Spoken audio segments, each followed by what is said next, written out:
नमस्कार, news point लेकर हाजिर हूं मैं राजीव। दोस्तों, रंग और गुलाल के साथ बुरा न मानो होली है का शोर मचाते हुए होली का रंग या कहें रंग बिरंगा उत्सव अब खत्म हो रहा है और कुछ ही दिनों में एक और बड़ा उत्सव शुरू होने जा रहा है जिसमें अभी से कई तरह के रंग देखने को मिल रहे हैं।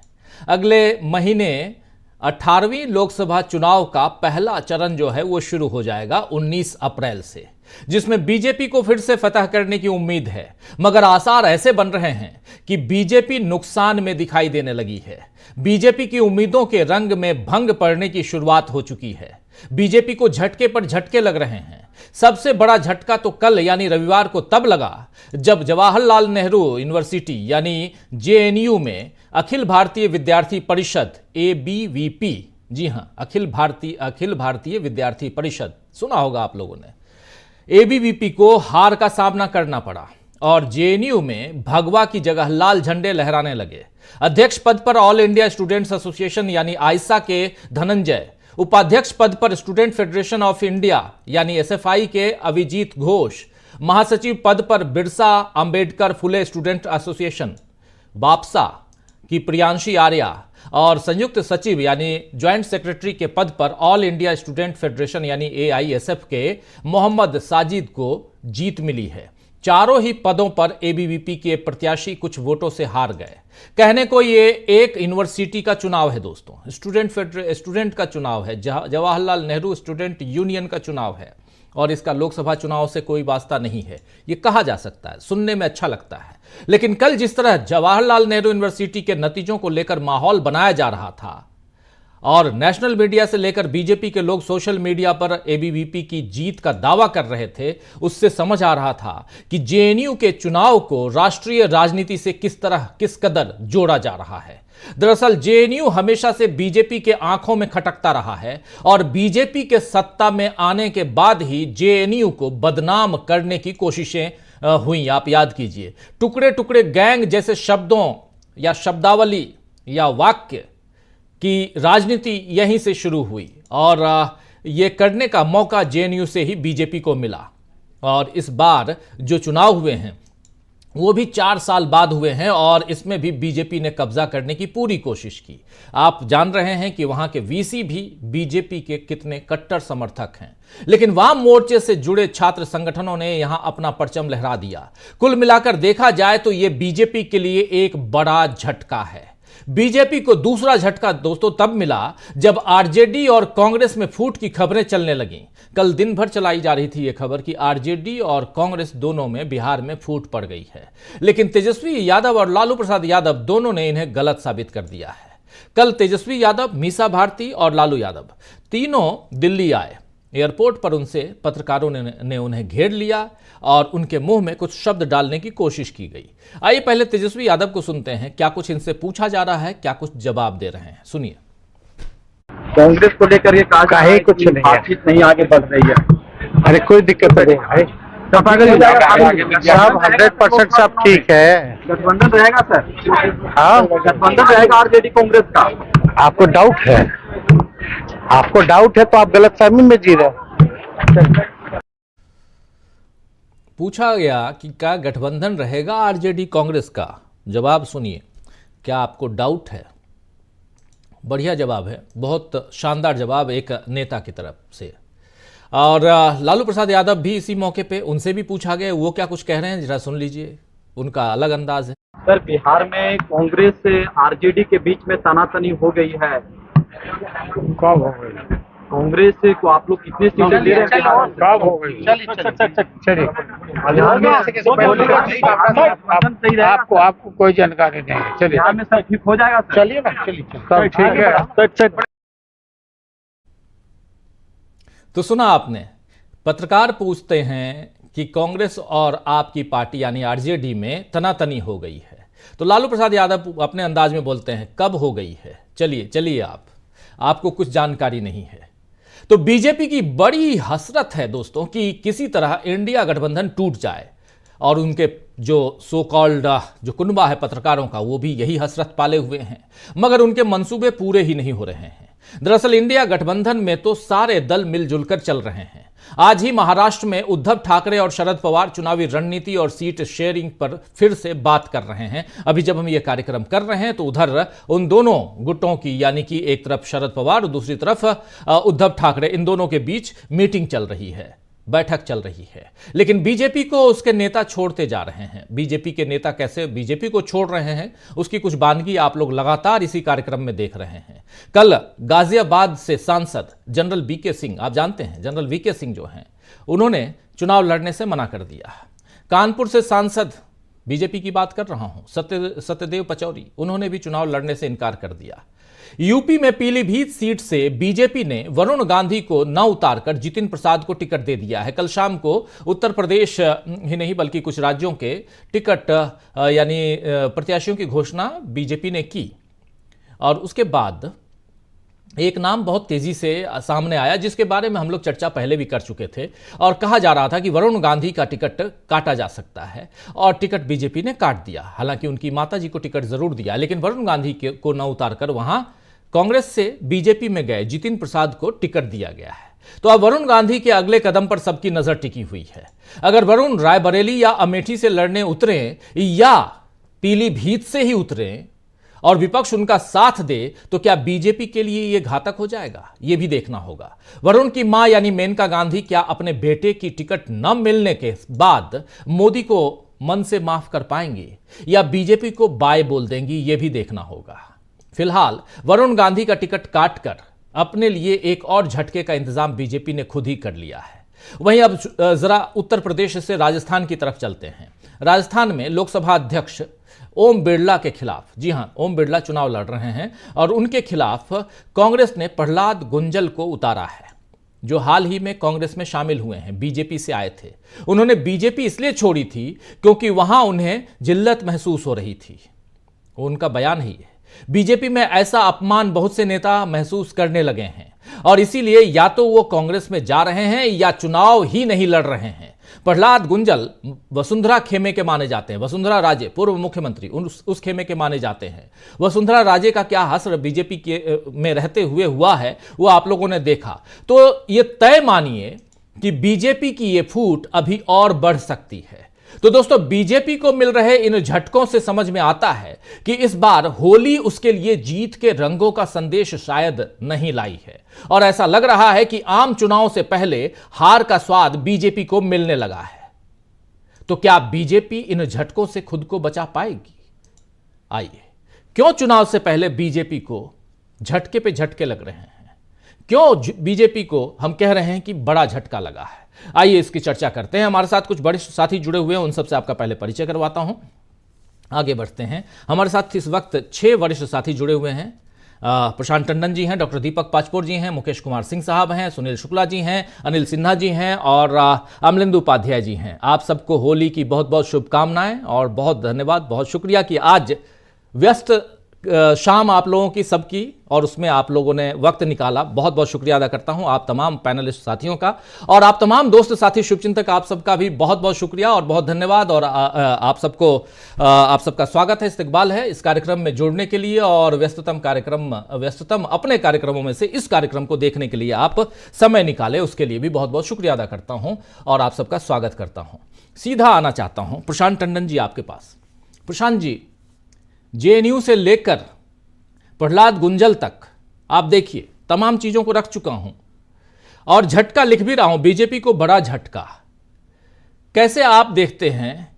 अब होली की खुमारी खत्म हो जाएगी 1-2 दिनों में, उसके बाद सिर्फ और सिर्फ 4 जून पर सबका ध्यान होगा कि उस दिन किसकी होली होगी। लेकिन उससे पहले जो रंग दिखाई दे रहे हैं, किसी पे रंग चढ़े हुए दिखाई दे रहे हैं, किसी पे रंग उतरे हुए दिखाई दे रहे हैं। कैसे देखा जाए, किस पर चढ़ता हुआ, किस पर उतरता हुआ? राजीव जी, कल रात में जेएनयू के परिणाम ने रंग और भंग दोनों उतार दी। तो वहां से शुरुआत हुई और जेएनयू का देखिए 5 साल से चुनाव नहीं हुए थे जेएनयू में, और 6 साल भी नहीं होते तो क्या करा जाता। हमारे साथी शकील अख्तर जी ने लिखा भी इस बात को जब आप कश्मीर में चुनाव नहीं करवा पा रहे 6 साल से, तो जेएनयू भी। लेकिन जेएनयू में चुनाव क्यों करा दिए? इनके पास फीडबैक था कि सब ठीक है, बादल है, रडार में नहीं आएगा, चलो चलो। तो अब वो उल्टा हो गया। देर रात परसों चुनाव मतलब मतदान से, जेएनयू मतदान से देर रात मतलब एहसास हुआ कि कुछ हो रहा है। तो जनरल सेक्रेटरी की पोस्ट पे अनिल मसीह की तर्ज पे लेफ्ट की एक उम्मीदवार का पर्चा भी खारिज कर दिया गया। वामपंथी खेमे ने बापसा की उम्मीदवार को अपना समर्थन दे दिया, वो निकल गई।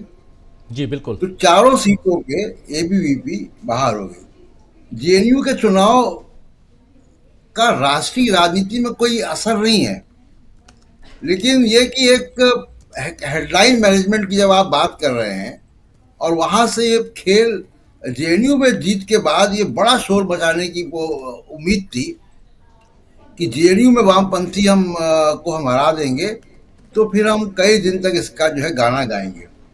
जी। और जेएनयू ने जय भीम लाल सलाम कर दिया। तो यहाँ से थोड़ा सा हेडलाइन मैनेजमेंट गड़बड़ हो गया। इसीलिए मैं कह रहा हूँ कि जेएनयू के नतीजों ने होली का रंग और भंग दोनों उतार दिया। दूसरा कि चुनाव पे अब आते, चुनाव में जी, देखिए तस्वीर अब बहुत लगभग 400 सीटों पर बीजेपी के उम्मीदवार आ चुके हैं। बहुत से लोग चुनाव से वापस हो रहे हैं, बहुत से लोगों के टिकट कट रहे हैं। पिछली लोकसभा से और अभी में अब तक लगभग 100 सिटिंग एमपी के टिकट कट चुके हैं बीजेपी के। तो जाहिर सी बात है कि ये एंटी इनकम्बेंसी को कहीं ना कहीं एड्रेस करने की बात हो रही है। तो एंटी इनकम्बेंसी है, इस बात का एडमिशन है। ये इकबालिया बयान है कि एंटी इनकम्बेंसी है, इसलिए इतने बड़े पैमाने पर सिटिंग टिकट एमपी काटे जा के रहे वोट कटे। जी। और इसीलिए आप देखिए कि वीके सिंह ने अपनी मर्जी से पर्चा वापस लिया या उनको कहा गया। लेकिन बहुत से लोगों को गुजरात में हमने देखा, बहुत से लोगों को बंगाल में देखा कि टिकट मिलने के बाद वो मैदान से छोड़कर गए। तो इसका मतलब कि ग्राउंड पे कुछ कहीं ना कहीं गड़बड़ है और इसको बीजेपी एड्रेस करने की कोशिश कर रही है। और दूसरी चीज जो मैं बार बार कहता हूं कि देखिए इंडिया गठबंधन की जो कलेक्टिव पावर है, जो हम लोगों ने अपने प्रोग्राम में भी 24 के गणित में भी उसको एड्रेस करने की कोशिश की थी और आगे और आंकड़ों के साथ उस पर आएंगे, कि इंडिया गठबंधन की जो कलेक्टिव पावर है वहां भी ये तय हो गया कि लगभग 400 सीटों पे 1 on 1 कैंडिडेट होंगे। गठबंधन सब जगह हो गए हैं, सीट अलाइनमेंट हो रहे हैं, बहुत फाइनल कहीं 1-2 सीट पे कुछ मामला होगा तो होगा। तो ये जो चुनाव है काफी दिलचस्प होने जा रहा है और काफी टक्कला होगा। इतना ये केक वॉक नहीं है कि जैसा कहा जा रहा है 370 वगैरह वगैरह, ये सब तो खैर हेडलाइन मैनेजमेंट है और हम लोगों ने उसको साबित भी किया अपने प्रोग्राम में। तो जी। बीजेपी के लिए इतना आसान नहीं है। और दूसरी बात राजीव जी, की जो बड़े बड़े लोग छोड़ के जा रहे हैं, एक और संकेत दिखाई देता है। जैसे मान लीजिए कि एक मैं एग्जांपल दूं, मेरठ से अरुण गोविल को लाना, जिन्होंने रामायण सीरियल में 87-88 में रामायण सीरियल आया था, उसमें वो भगवान राम का उन्होंने रोल प्ले किया था। जी।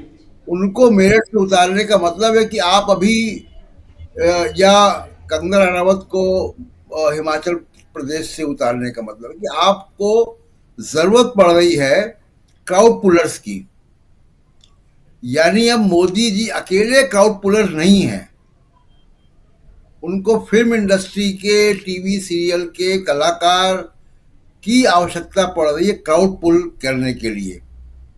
और अब पॉलिटिशियंस की जगह जी जो है आप कलाकारों को लेकर आ रहे हैं, इसका मतलब है कि कहीं ना कहीं आपको 100 लोगों का टिकट काटना, बड़े बड़े लोगों की वापसी और क्राउड पुल करने के लिए, भीड़ जमा करने के लिए आप सिनेमा के और टीवी कलाकारों को लेकर आ रहे हैं। तो इसका मतलब है कि कहीं कहीं कुछ गड़बड़ है, जिसको अभी हमको सामने दिखाई नहीं दे रहा है, लेकिन कहीं गड़बड़ है जो बीजेपी के लोग समझ रहे हैं। जी जी बिल्कुल बिल्कुल सही कह रहे हैं। क्राउड पुलर्स अगर आपको चाहिए तो ये साफ समझ में आ रहा है कि अब प्रधानमंत्री नरेंद्र मोदी जिनके नाम पे चुनाव बीजेपी लड़ती थी, उनका नाम जो है वो अब डाउन हो रहा है, यानी कि ब्रांड मोदी कहीं डाउन हो रहा है। इसीलिए यहां पर किसी और ब्रांड को सामने लाया जा रहा है, चाहे अरुण गोविल हो, चाहे पवन सिंह को उठा के आप लाए थे।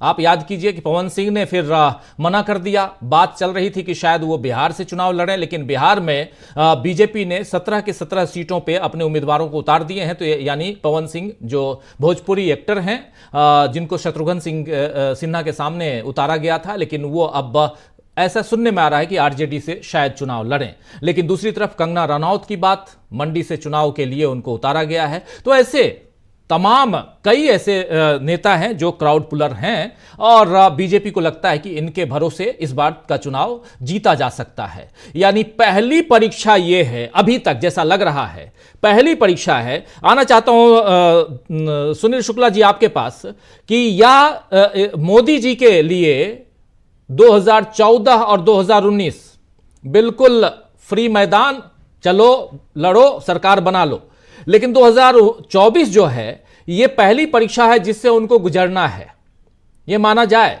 क्योंकि यहां न राष्ट्रवाद की आंधी बह रही है, न यहां पे भ्रष्टाचार के नाम पे 2014 वाला जो सीन था, अन्ना हजारे, केजरीवाल, ये सब मिलकर के जो बनाए थे, वो बैतरनी पार वाली स्थिति भी नजर नहीं आ रही है। तो क्या ये बिल्कुल ही अलग? और ऐसे में अब किसी पुलर, किसी ऐसे क्राउड मेकर्स कह लें, इन सब की जरूरत इसलिए पड़ रही है। और बीजेपी भी क्या अब इन चीजों को समझ रही है? क्या बीजेपी के नेता भी ये समझ रहे हैं, इसलिए वो बीजेपी छोड़कर कांग्रेस में आ रहे हैं?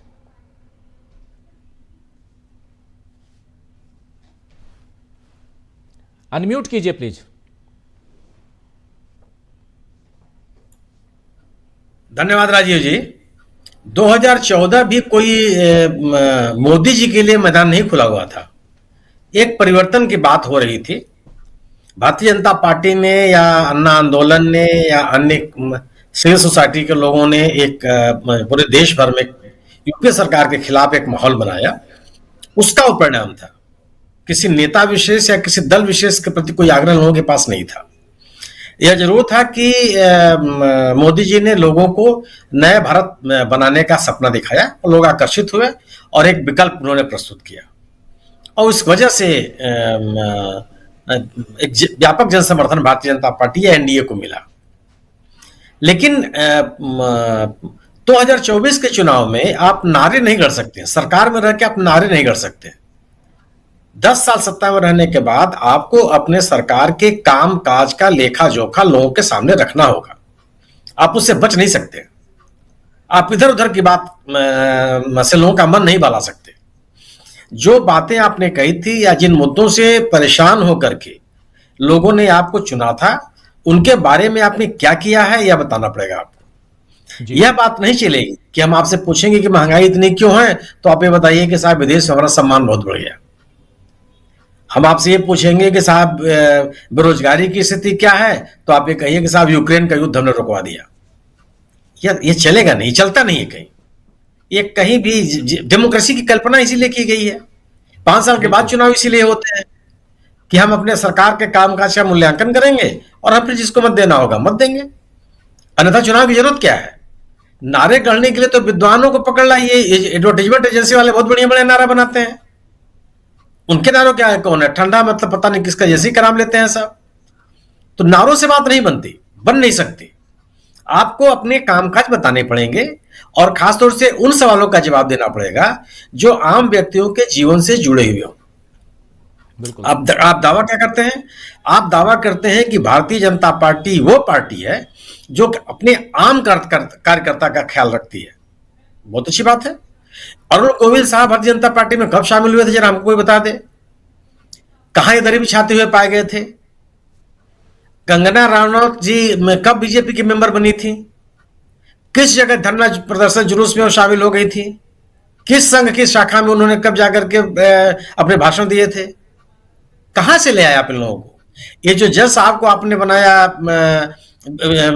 कल पश्चिम बंगाल से आपने उम्मीदवार बनाया, ये भारतीय जनता पार्टी में कब सक्रिय थे? आम कार्यकर्ता कब थे? ये हाईकोर्ट के जज थे ना। तो जो आप दावा करते हैं कि हम आम कार्यकर्ता का ख्याल रखते हैं और हम हमारे लिए कोई व्यक्ति विशिष्ट नहीं है, यह भी आपका दावा खोखला है। बाहर से लाए हुए लोगों को आप ले आना चाहते हैं। जितिन प्रसाद जी क्या है? जितिन प्रसाद, आपके सब दावे खोखले हैं। क्या जितिन प्रसाद जी परिवारवाद के प्रतीक नहीं है? क्या जितिन प्रसाद जी दल बदलू नहीं है? क्या जितिन प्रसाद जी के ऊपर भ्रष्टाचार का आरोप नहीं लगे हैं? क्या नहीं हुआ है? और आपने उनको उम्मीदवार बना दिया। और ये तमाम मुद्दे लेकर के आप लोगों के राजनीतिक शुचिता के नाम पर आप लोगों के बीच में गए। लोगों ने स्वीकार नहीं, कैसे लोग आपको स्वीकार कर लेंगे? राजेंद्र अग्रवाल हमारे और आपके स्मृतियों में होगा, मुकेश के भी स्मृतियों में होगा कि भारतीय जनता पार्टी के बहुत पुराने नेताओं में से है। जब भारतीय जनता पार्टी, ये कोई सोच नहीं सकता था या जनसंघ नहीं सोच सकता था कि वो सत्ता में भी आएगी, उस समय जनसंघ में भारतीय जनता पार्टी की राजनीति करते थे। आज आपने उनका टिकट काट दिया और आप ले आए अरुण गोविल को। हालांकि मेरे जैसा व्यक्ति पिछले विधानसभा चुनाव में 2022 के चुनाव में ही मुझे इस बात का अंदेशा होने लगा जब 2 सीटें भारतीय जनता पार्टी हार गई और समाजवादी पार्टी वहां जीत गई थी विधानसभा में। मैं इस बात की आशंका मुझे थी कि हो सकता है उनका टिकट कटे और उम्र के नाम पर आपने काट दिया। सत्येंद्र पचौरी साहब को कानपुर से आपने टिकट काट दिया। तो आप, और ये लोग नहीं है, ये लोग ऐसे लोग हैं, आप हम और आप तकनीकी रूप से नहीं कह सकते हैं कि इनके टिकट काटे गए। ये लोग वह हैं जिन्होंने चुनाव लड़ने से मना कर दिया। टिकट तो केवल वरुण गांधी का कटा है, बाकी जितने नाम है चिट्ठी सूची जारी होने के 1 घंटा पहले इन्होंने चिट्ठी लिख दिया कि मुझे चुनाव नहीं लड़ना। और आपने एक आपके पार्टी के का प्राइमरी नेता, आप जनहित की बातें करने वाला वरुण गांधी का आपने टिकट काट दिया। ऐसे ऐसे लोगों को आपने टिकट दिया है जो कम से कम आपकी पार्टी में या तो दल बदलू हैं या तरह तरह के आरोप भी आपके पास है। आप अपने सरकार के कामकाज के किसी भी तथ्य का उल्लेख करने के लिए तैयार नहीं है। कहां से हो जाएगा? और आप ये तलाश कर रहे हैं कि बिहार में महागठबंधन कमजोर हो तो हमारी ताकत बढ़ जाए। आप अपनी ताकत से नहीं बढ़ना चाहते हैं, सामने वाले की कमजोरी का ध्यान रखना चाहते हैं, जो होने वाला नहीं है। जिस किसी भी राज्य में यह गठबंधन काम कर रहा है, उस किसी भी राज्य में सीट बंटवारे को लेकर के इस तरह की क्राइसिस नहीं है जिस क्राइसिस की कल्पना भारतीय जनता पार्टी या एनडीए के लोग कर रहे हैं। बिहार हो चाहे उत्तर प्रदेश हो, उत्तर प्रदेश में किस तरह की बातें कही गई समाजवादी पार्टी और कांग्रेस के लिए, लेकिन दोनों दलों में कोई आपसी मतभेद नहीं है। तो आप भारतीय जनता पार्टी की स्थिति है कि भारतीय जनता पार्टी किस बिना पर चुनाव पे जाए। वो चेहरे पे आप जा नहीं सकते हैं, चेहरा इतना आकर्षक नहीं रह गया आपके पास, क्योंकि उस चेहरे के ऊपर तमाम तरह की बातें, तमाम तरह के आरोप लगने लगे। सुचिता का आरोप, भ्रष्टाचार रहित आरोप, साफ सुथरा सरकार देने का आरोप, जनहित की बात करने वाला, महंगाई बेरोजगारी के मुद्दे का क्या समाधान करने वाला, राष्ट्रीय सीमाओं की सुरक्षा का सवाल, सभी जितने मुद्दे आपके पास हमने बनाए थे लोगों को अपनी तरफ आकर्षित करने के लिए, पूरा का पूरा महल में भरभरा के गिर गया। अब इलेक्ट्रल बॉन्ड से बड़ा भ्रष्टाचार का मुद्दा क्या है? इलेक्ट्रल बॉन्ड के मुद्दे पर आप बात करने के लिए क्यों नहीं तैयार होते? हर व्यक्ति कह रहा है कि भ्रष्टाचार का सबसे बड़ा नमूना है ये। और ऐसा नहीं है कि कोई कल्पना करके बात कर रहा, कोई गुलशन नंदा का उपन्यास पढ़ के बात तो नहीं कर रहे हैं, तथ्यों के आधार पर बात कर रहे हैं कि आप फला कंपनी पर इस तारीख को रेड हुई, फला कंपनी ने इस तारीख को बीजेपी को इलेक्ट्रल बॉन्ड दे दिया, और फला तारीख को जो व्यक्ति गिरफ्तार किया गया था या जिसके खिलाफ जांच चल रही थी वो खत्म हो गई। भ्रष्टाचार और किसको कहते हैं? इसके अलावा भी कुछ भ्रष्टाचार होता है क्या भाई? आपने लेन देन किया और किसी 500 करोड़ रुपए आपने घुस इलेक्ट्रल बॉन्ड से पैसा लिया और 50,000 करोड़ रुपए का आपने ठेका दे दिया। यह तो भ्रष्टाचार है। आपने उन कंपनियों के ऊपर दबाव बनाया कि वो कंपनियों के मालिक अपनी कंपनी बेचें और एक व्यक्ति विशेष के हाथ में बेच दें। और यह सभी चीजें अब इन ब्लैक एंड व्हाइट है, सबके सामने है, उससे बहस करने के लिए तैयार नहीं है और गलत तथ्य रखने की कोशिश कर रहे हैं आप। कौन आपकी बात को स्वीकार कर लेगा? अगर आप ये कहते हैं कि हमारे पास 300 से अधिक सांसद हैं तो और विपक्ष के पास कम है, तो विपक्ष के विधायकों की संख्या तो आपसे भी ज्यादा है। बिल्कुल। अगर जनप्रतिनिधियों की बात करेंगे तो उनकी संख्या तो विधायकों की संख्या आपसे भी ज्यादा है, तो उनके ऊपर कैसे आप उंगली उठा सकते हैं? आप ये बताइए कि आपकी पार्टी किसी अन्य एक पार्टी की तुलना में कम पैसा पाई हो, तब तो बात समझ में आएगी। आप 1 नंबर पर है, 2 नंबर पर आप ही हैं, 3 नंबर पर आप ही हैं, 4थे नंबर पर आप ही हैं, 1 से 10 तक आप ही हैं, 11वें 12वें पे कोई है कि नहीं है भगवान जाने। और आप एक अलग तरह का नैरेटिव बनाने की कोशिश कर रहे हैं। आप कैसे स्वीकार करेंगे लोग? और ये अभी तक ये ऐसे तथ्य हैं जो लोगों के सामने हैं। तो अगर आप गवर्नेंस की बात नहीं करेंगे, राजनीतिक शुचिता का जो दावेदार आप थे, ठेकेदार थे, आप उसकी बात नहीं करेंगे, लोगों के जीवन से जुड़े हुए सवालों की बात नहीं करेंगे, तो आपको झटका लग नहीं लगना है। उम्मीदवार बदल करके आप ये सोचते हो कि एक अलग तरह का माहौल बन जाएगा। मतलब 22 जनवरी को भगवान श्री राम की प्राण प्रतिष्ठा से आपका काम नहीं चल रहा है, तो आप एक रील वाले भगवान राम को पकड़ के ले आए हैं। आप तो बड़ी कोशिश की कि आप एक तरह का माहौल बन जाएगा। बन गया क्या? मैं पूछता हूं, मुकेश से मैं पूछता हूं कि अगर आपके पास 100 रुपए है और आपके अपने बच्चे की फीस जमा करनी है और तीर्थ यात्रा भी जानी है, जाना राम मंदिर का दर्शन करने, क्या करेंगे आप? सवाल ये नहीं। हर व्यक्ति के जीवन में प्राथमिकताएं हैं। और लोगों की आमदनी बढ़ी नहीं, आर्थिक विषमता आसमान पे है, किसान सड़क पर है, उपज बढ़ाने का कोई आपने काम नहीं किया, भंडारण की स्थिति बेहतर हुई नहीं, शिक्षा और स्वास्थ्य में हर साल आपने बजट कम करते चले गए हैं। लोग सवेरे उठ करके रोग ईश्वर से आदि शक्ति की प्रार्थना करते हो, वो प्रार्थना करते हैं कि मेरे घर में कोई बीमार न पड़े। आपने इतना महंगा कर दिया स्वास्थ्य सेवाओं को। फार्मास्यूटिकल्स कंपनी से आपने पैसा लिया और पता चला कि स्वास्थ्य में कोई रोक टोक नहीं है, मनमाना वसूली है, जो जितना चाहे पैसा वसूल ले किसी आम आदमी से। तो किस बिना पर लोग आपके पास जाएंगे? इन खोखले नारों से या भावनात्मक नारों से या कृत्रिम नारों से मुझे लगता है कि आपको सरकारों को जन समर्थन पाने में दिक्कत होगी। हाँ, विपक्ष में अगर के आप नारे गढ़िए, लोग सुनते हैं उसको, जी बिल्कुल, उससे प्रभावित भी होते हैं कि मुझे कुछ मिलने वाला है। सरकार में रह करके आपको अपनी सरकार की विफलताओं की सफलताओं के उत्तरदायित्व से आप बरी नहीं हो सकते। 10 साल के अपने गवर्नेंस का लेखा जोखा लोगों को आपको देना ही होगा। उम्मीदवार बदल करके आप लोगों की भावनाएं नहीं खत्म कर सकते। राजेंद्र अग्रवाल साहब को हटा करके अगर आप लेकर के चले अरुण गोविल साहब को और लोग आपके पीछे चल देंगे, मुझे नहीं लगता कि ऐसा होने वाला है। जी जी जी बिल्कुल।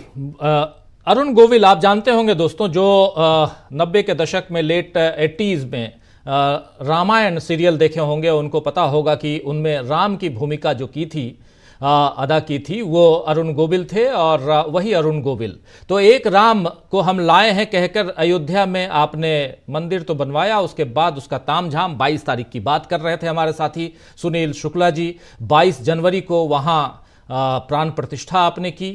वो राम अगर आपका साथ नहीं दिए तो एक रील वाले यानी कि टीवी सीरियल वाले राम को आप बैठाए हैं और उनसे नैया पार लगाने की कोशिश। दूसरी तरफ एक क्वीन कहलाने वाली, सो कॉल्ड क्वीन कहलाने वाली दूसरी अदाकारा जो हैं वो मंडी से उतरी हैं, जिनका नाम है कंगना रनौत।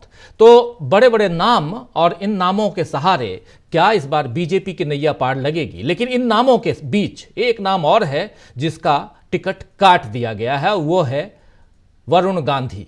वरुण गांधी को लेकर लगातार चर्चा हो रही थी, अभी भी हम लोग चर्चा कर रहे हैं शुरुआत से लेकर अभी तक का। और लेकिन वरुण गांधी के टिकट काटने से क्या नफा क्या नुकसान, इसकी समीक्षा जरूरी है।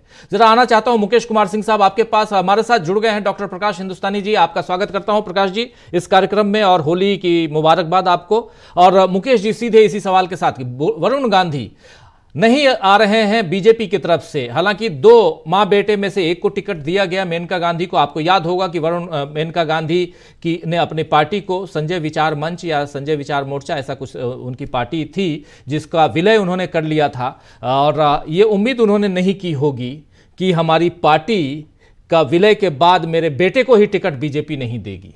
आज बीजेपी ने बेटे को बाहर का रास्ता दिखा दिया है, कहा जा सकता है। लेकिन किसको फायदा यहां से, मुकेश जी?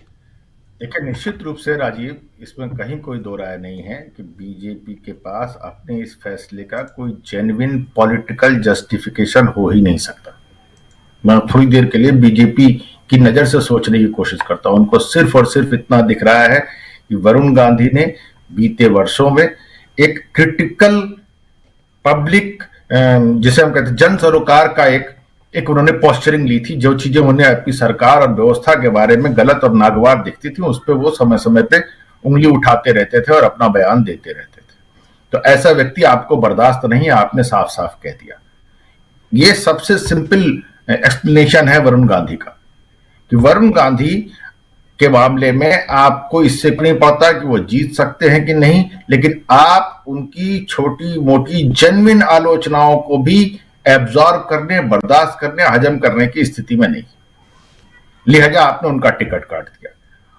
लेकिन अगर मैं इसे दूसरे ढंग से देखूं कि आपने एक पॉलिटिकल बेवकूफी भी की है, अगर मैं ब्लंडर ना भी कहूं तो बेवकूफी जरूर की है, और वो ये है कि वरुण गांधी अपने माता की वजह से राजनीति में आए थे और आपने उनको तवज्जो दी थी, उन्हें अपना सिग्निफिकेंट नेता बना करके, जस्ट सिर्फ और सिर्फ इसलिए कि वो इंदिरा गांधी का पोता है या उनकी मदर जो है वो संजय गांधी की पत्नी, मेनका गांधी जो है वो इंदिरा गांधी की बहू है। तो आपको लगा कि साहब गांधी परिवार को डेंट करने का ये बहुत अच्छा तरीका है। मेनका गांधी भी बहुत पहले अपनी पारिवारिक अंतरकलह, देवरानी जेठानी के अंतरकलह की वजह से उन्होंने वहां से हटने और उस पार्टी का जो सबसे सिग्निफिकेंट अपोनेंट है उसके पास जाकर के बैठने की बात की। उस जमाने में जब मेनका गांधी आई थी बीजेपी में, और वो वाजपेयी और आडवाणी वाला युग था। लेकिन आज मेनका गांधी को यह सोचना पड़ेगा कि पहले तो उनको कैबिनेट से अनसेरेमोनियल तरीके से हटाया गया, आज उनके 2 टिकट सीधे सीधे उनके अपने परिवार के, छोड़िए उनके फॉलोअर और समर्थक के, माँ बेटे के टिकट में से एक का टिकट बिंदास डंके की चोट पे काट दिया गया है। अब मेनका गांधी को यह सोचना है कि क्या वो अपने इस टिकट पे सुल्तानपुर से लड़ना चाहेंगी, या वो भी कोई एक ऐसा तरीका देखेंगी कि कहेंगे नहीं साहब अब ये नहीं हो सकता है, अब इसे नहीं बर्दाश्त किया जा सकता। राजनीति में इन बातों की बहुत अहमियत होती है। छोटे छोटी चीजों पर लोग पार्टी छोड़ देते हैं, आते हैं, जाते हैं, चले जाते हैं।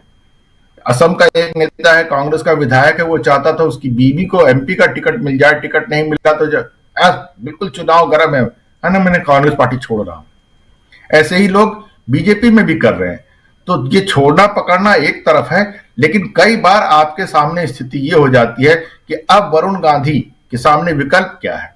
विकल्प ये है कि या तो वो इंडिया गठबंधन के साथ अपना एक अंडरस्टैंडिंग बनाकर चुनाव लड़े, किसी पार्टी में शामिल होकर लड़े, चाहे निर्दलीय लड़े, लेकिन एक अंडरस्टैंडिंग बना के लड़े। और दूसरी बात यह है कि मेनका गांधी के सामने सीधी सीधी ये स्थिति है कि ये सिर्फ वरुण गांधी की बेइज्जती नहीं है, बल्कि सीधे सीधे उनकी भी बेइज्जती है। उनको भी एक तरीके से बीजेपी ने समझ लीजिए कि उनके हाथ पांव काट दिए टाइप वाली स्थिति बना दी है। तो ये एक क्लियर कट चीज है जिसका कि मेनका गांधी को समाधान जल्द से जल्द महज अगले कुछ दिनों के अंदर ही ढूंढना है। क्या ढूंढेगी, कैसे ढूंढेगी, कहना मुश्किल है। आज की तारीख पे प्रेडिक्शन करना बड़ा कठिन हो गया है। लेकिन अभी तक की चर्चा में 2-3 बड़ी खूबसूरत बातें निकली हैं, जरा मैं उनकी तरफ भी और उसमें भी थोड़ा थोड़ा वैल्यू एडिशन करने की कोशिश करूं। सुनील शुक्ला जी की सारी बातें अकाट्य है। वो ये कह रहे हैं कि अगर जनता तकलीफ में है, अगर मेरी जेब में 100 रुपए है तो मैं पहले सब्जी लाऊं, मैंने पहले बच्चे की फीस जमा करूं, या पहले मंदिर दर्शन करने के लिए जाऊं, राम मंदिर दर्शन करने के लिए जाऊं, वो भी उस मंदिर को देखने के लिए जिसके बारे में इतना बड़ा प्रोपेगेंडा है कि यही राम को लाए हैं। ये इससे ज्यादा भ्रष्ट और पतित और टॉक्सिक बात कोई हो ही नहीं सकती। ये राम को लाए, जो सबको लाते हैं ये उनको लेके आए हैं। अजीब सी बात है। पता नहीं कौन है इनके वो नैरेटिव बनाने वाले लोग, जो ये नहीं समझना चाहते हैं कि साहब अगर एक बात हम कोई बोलेंगे तो उस बात में क्या हकीकत है, क्या सच्चाई है, और उसको जनता कैसे देखेगी। आप तो नशे में, आपको लग रहा है नहीं साहब आप ही राम को लेके आए हैं, कैसे संभव है ये। खैर, आपको जैसे ही दिखता है कि हमारा ये नैरेटिव फेल हुआ, तो अब आप वो नैरेटिव और हेडलाइन और इन चीजों की लड़ाई में जूझ रहे हैं, डेस्परेटली जूझ रहे हैं। उसी में से जहां से आपने इस बुलेटिन की शुरुआत की थी, जब आपने ये कहा था कि जेएनयू का चुनाव क्या बताता है। आज प्रशांत ने बहुत बढ़िया बात एक जगह लिखी, वो बात अपने आप में पूरा निचोड़ है ऑरेंज का कलर भगवा माना जा सकता है। प्रशांत, जैसे ही आपने ऑरेंज को छीलना शुरू किया वैसे ही अंदर से जो फाके निकल रही हैं वो लाल रंग की निकल रही हैं। ये चमत्कार हो चुका है।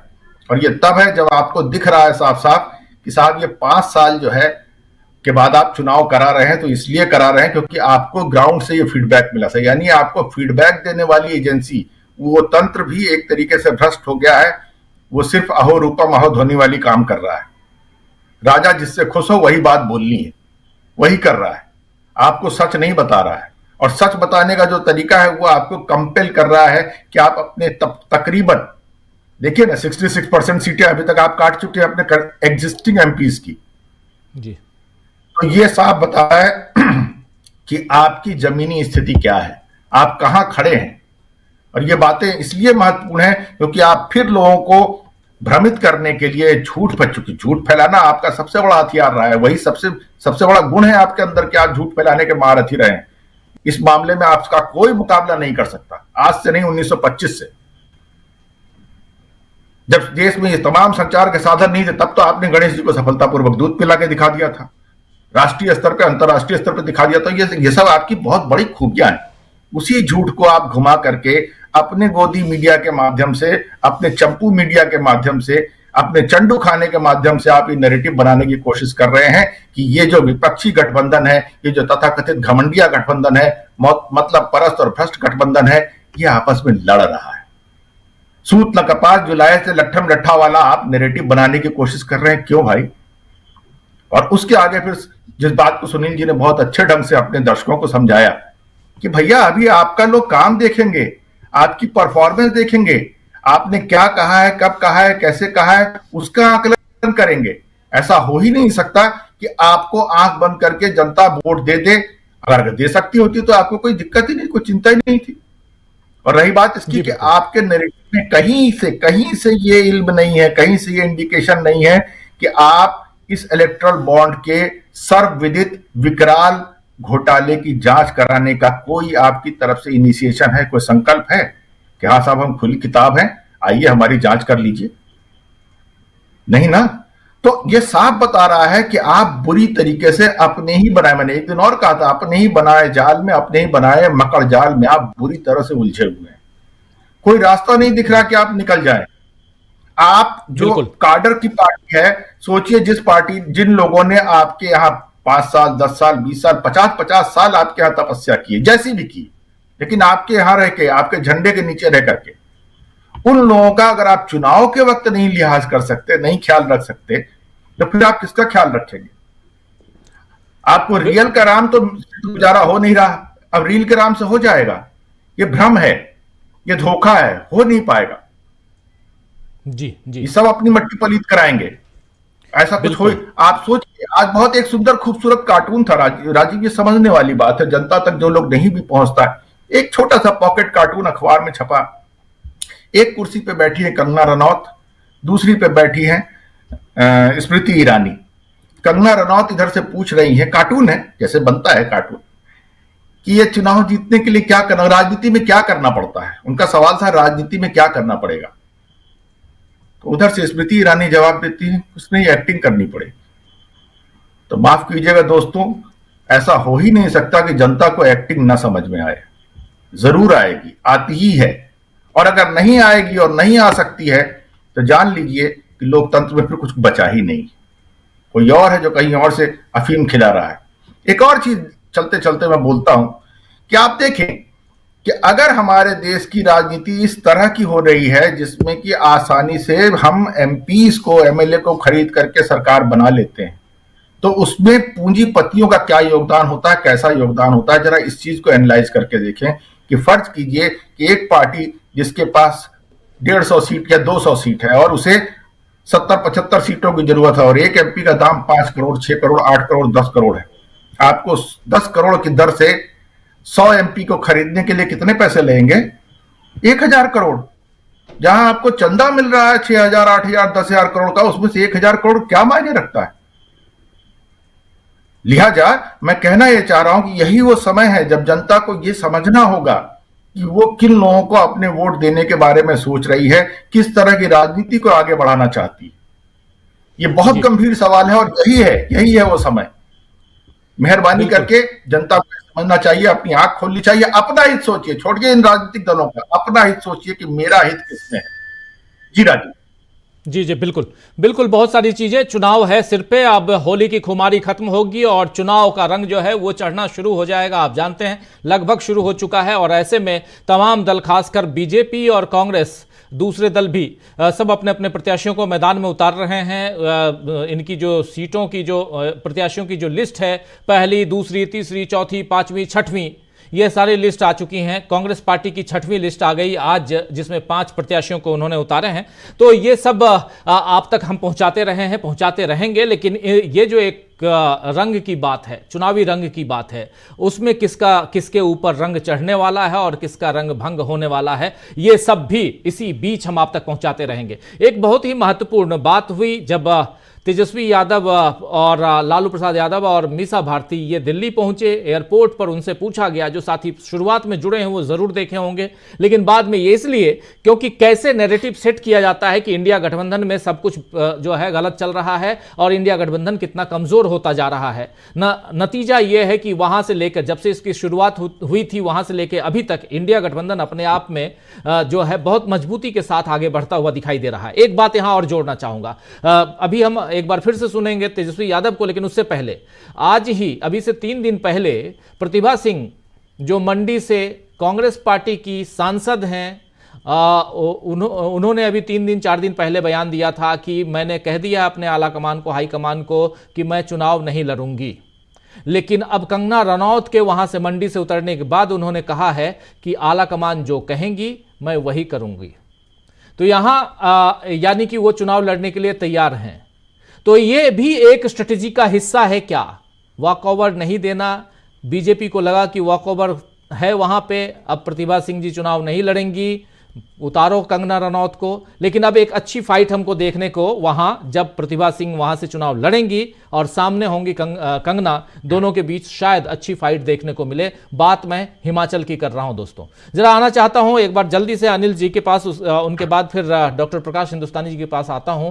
आप तमाम साथियों से एक बस गुजारिश है कि थोड़ा सा शॉर्ट बोलिएगा, क्योंकि वक्त कम है और आज होली है तो सबको जल्दी जल्दी जाने की भी होगी थोड़ा सा, इसलिए भी। तो अनिल सिन्हा साहब, आपसे भी समझना चाहता हूं कि इस चुनाव में, जबकि कल आपने जेएनयू का हाल देखा, जेएनयू क्या मैसेज देता है? प्रशांत टंडन जी उस पर अपनी बात रख चुके हैं, लेकिन थोड़ा सा उसको आगे बढ़ाना इसलिए जरूरी है क्योंकि युवाओं का देश है। 60% आज भी युवा हैं इस देश में। युवाओं के देश में जवाहरलाल नेहरू विश्वविद्यालय, जहां जब 50% तक काउंटिंग होती है तो वहां नेशनल मीडिया, तमाम बीजेपी के समर्थक लगातार उस पर कवरेज दे रहे हैं। और जैसे ही वहां भगवा रंग पीछे होना शुरू होता है, नेशनल मीडिया जेएनयू कैंपस से बाहर निकल आता है, एक जरा भी कहीं कोई कवरेज नहीं, और फाइनली वहां लाल झंडा जो है वो लहराता है। लाल झंडा के लहराने का क्या मतलब है? और यहां लाल झंडा से ज्यादा महत्वपूर्ण है भगवा झंडे के वहां हारने का क्या मतलब है? और क्या यहां से कोई पैगाम 2024 के लोकसभा चुनाव को मिलता है? नहीं, ये देखिए बहुत बड़ा पैगाम है, इसीलिए कि ऐसे समय में, जबकि ये लंबे समय से चल रहा था, जेएनयू पर और सिविल सोसाइटी पर ये सबसे बड़ा टारगेट था आरएसएस और बीजेपी का। और उन्होंने जो भी स्पेस था, जो डेमोक्रेटिक स्पेस में, जिसको कंसेंस कीपर कहते हैं, जो लोगों का दिल दिमाग को दुरुस्त रखने के लिए जो विचारधारा की आपूर्ति होती है, लोगों को समझाते हैं कि इतिहास क्या है, संस्कृति क्या है, समाज क्या है, वहां अटैक करना जरूरी था। क्योंकि एक अल्टरनेटिव आप नैरेटिव बनाना चाहते हैं जिसमें समाज, संस्कृति, विचारधारा सबको आप खत्म करना चाहते हैं। जो पूरा ये जो ट्रेडिशन था उसको खत्म करना चाहते हैं। ऐसे समय में जेएनयू उनसे लोहा लेता रहा और मतलब उसको वायलेंस, हिंसा, डिस्क्रिमिनेशन, लोग, आप तो जानते ही हैं कन्हैया कुमार का क्या किस्सा हुआ, जेल ले गए, टुकड़े टुकड़े गैंग कहा, उमर खालिद के बारे में आपको पता है। तो इस तरह से ये जो ये पूरा था जो चुनौती थी, उसको वो जो युवाओं ने उस चुनौती को स्वीकार किया और उसमें विजयी हुए हैं। ये एक बहुत बड़ी मतलब ऐतिहासिक घटना है इस संदर्भ में, क्योंकि ये जो है जो कुछ आरएसएस का जो विजय अभियान चल रहा था कि प्राण प्रतिष्ठा से लेकर के सारा कुछ और जितना है मंदिर उस मतलब मस्जिद उसके नीचे खोद करके निकालो, गढ़ा हुआ या जो भी इतिहास है उसको खत्म करो, तो वो जो है उस पर जीत है इसकी लाल झंडे की। और ये लाल झंडे की जीत नहीं समझना चाहिए इसको, ये जो क्लीन आइडिया ऑफ इंडिया है, आइडिया ऑफ इंडिया की जीत है। और सबसे बड़ी बात यह है कि लोगों ने ये समझा था कि ये तो जेएनयू को खत्म कर दिया इन्होंने, और लोगों को लगा ये था कि वाम विचारधारा खत्म हो गई है, उसका कोई महत्व नहीं रह गया। तो वो आपने उसको साबित किया, इसके लिए उनको खूब अभिनंदन करना चाहिए। और इस गोदी मीडिया को तो आप कहना ही नहीं चाहिए, इसीलिए कि अगर वो म्युनिसिपल कॉरपोरेशन में कहीं अगर संतरे का रंग अगर दिखाई देने लगता है तो वो जो है कूदने लगते हैं। तो इसको कूदो फांदो जर्नलिज्म जो है वो सब ठंडा हो जाता है जब जेएनयू से इनको जेएनयू के युवा जब इनको चुनौती देते हैं, और उन्होंने उसका भी मुकाबला किया। ये जो टुकड़े टुकड़े गैंग वाला है, ये जो नारे हैं, ये नारे भी ये डॉक्टर वीडियो था, आपको पता ही होगा उसका किस्सा। तो इसको बहुत बड़ा मानना चाहिए, और वो ऐसे समय में आया जो बहुत क्रूशियल है, जिस समय की ब्रांड मोदी डिक्लाइन पे है, वो खत्म हो रहा है, और नैरेटिव के लिए वो झपट रहे हैं कि जहां तहां नैरेटिव मिल जाए, प्राण प्रतिष्ठा, सीएए 50 की कोशिश कर रहे हैं। ऐसे समय में आइडिया ऑफ इंडिया की नैरेटिव की जीत मैं इसको मानता हूं। आपने संक्षेप में कहा, इसीलिए मैं आगे नहीं जाऊंगा। जी जी जी जी please, thank you Anil ji. आना चाहता हूं डॉक्टर प्रकाश हिंदुस्तानी जी आपके पास। प्रकाश जी, थोड़ा सा इस चुनाव में इंडिया गठबंधन और उसमें जो मजबूती है, जो कुछ हो रहा है, उसकी चर्चा हम कर रहे हैं, लेकिन उससे पहले ज़रा दिखाना चाहता हूं फिर से अभी थोड़ी देर पहले जब इनकी बाइट हमने दिखाई थी तेजस्वी यादव की, उस बाइट को देख लेते हैं, फिर चर्चा को आगे बढ़ाते हैं। ज़रा दिखाइए तेजस्वी यादव क्या कुछ कह रहे हैं जब उनसे पूछा जा रहा है कि कांग्रेस के साथ सब कुछ ठीक है कि नहीं है। सुनिए। कांग्रेस को लेकर ये कहा काहे कुछ नहीं है, बातचीत नहीं आगे बढ़ रही है। अरे कोई दिक्कत नहीं है, सब 100% सब ठीक है। गठबंधन रहेगा सर? हाँ, गठबंधन रहेगा आरजेडी कांग्रेस का? आपको डाउट है? आपको डाउट है तो आप गलतफहमी में जी रहे हैं। आपको डाउट है तो आप गलतफहमी में जी रहे हैं। और लालू प्रसाद यादव का भी जरा सुन लेते हैं, देख लेते हैं। दोनों एक ही जगह, लेकिन बहुत महत्वपूर्ण है। दोनों का कथन एक ही है, लेकिन अंदाज जरा सुनिए, देखिए। सर, बिहार में कांग्रेस से आरजेडी के बीच में तनातनी हो गई है। कब हो गई? कांग्रेस को आप लोग कितने सीटें ले रहे हैं? कब हो गई? चलिए, आपको कोई जानकारी नहीं है। चलिए, बिहार में सर ठीक हो जाएगा सर? चलिए ना, चलिए सब ठीक है। प्रकाश जी, हम सब तो पत्रकार हैं, अपने लोगों को ये पता है कि कैसे शब्दों का जाल बुना जाता है, कुछ चीज़ों को कैसे घुसाया जाता है मुंह के अंदर कि कुछ उगला जाए। लेकिन यहाँ दोनों की बाइट देखिए, चाहे तेजस्वी यादव हों चाहे लालू प्रसाद यादव हों, दोनों ये कह रहे हैं लालू यादव कब हो गई है, तनातनी कब हो गई है, वो कह रहे हैं आपको कुछ पता है, सब ठीक है। तो बात है यहाँ पे, क्योंकि इंडिया गठबंधन को यहाँ लगातार डिफेम करने की कोशिश होती रही पहले दिन से। अभी आज की तारीख में अगर देखिए तो सब कुछ स्मूथ चल रहा है। इस वक्त जब हम ये चर्चा कर रहे हैं, उधर शरद पवार और उद्धव ठाकरे के बीच सीटों के बंटवारे पर चर्चा चल रही है। ये कार देखिए, इससे अभी थोड़ी देर पहले शरद पवार उद्धव ठाकरे के घर पहुंचे। ये मीटिंग अब खत्म हो चुकी है, उसके बाद की तस्वीर भी आप तक हम पहुंचाएंगे, और इस कार्यक्रम के दौरान ही अगर सीट शेयरिंग पर कुछ बातें आती हैं या किसी का बयान आता है तो वो भी हम दिखाएंगे। शरद पवार जाते हुए देख रहे हैं। आखिर यहाँ पर क्या ये आपको समझ में आता है कि यहाँ कुछ ना कुछ गड़बड़ करने की कोशिश लगातार हो रही है, लेकिन दूसरे खेमे में यानी सत्तारूढ़ दल में बहुत कुछ गड़बड़ है, जिसको ढकने की कोशिश में इंडिया गठबंधन की गड़बड़ी बताई जा रही है। क्या इसके नैरेटिव को इस हिसाब से ले जाया जाए?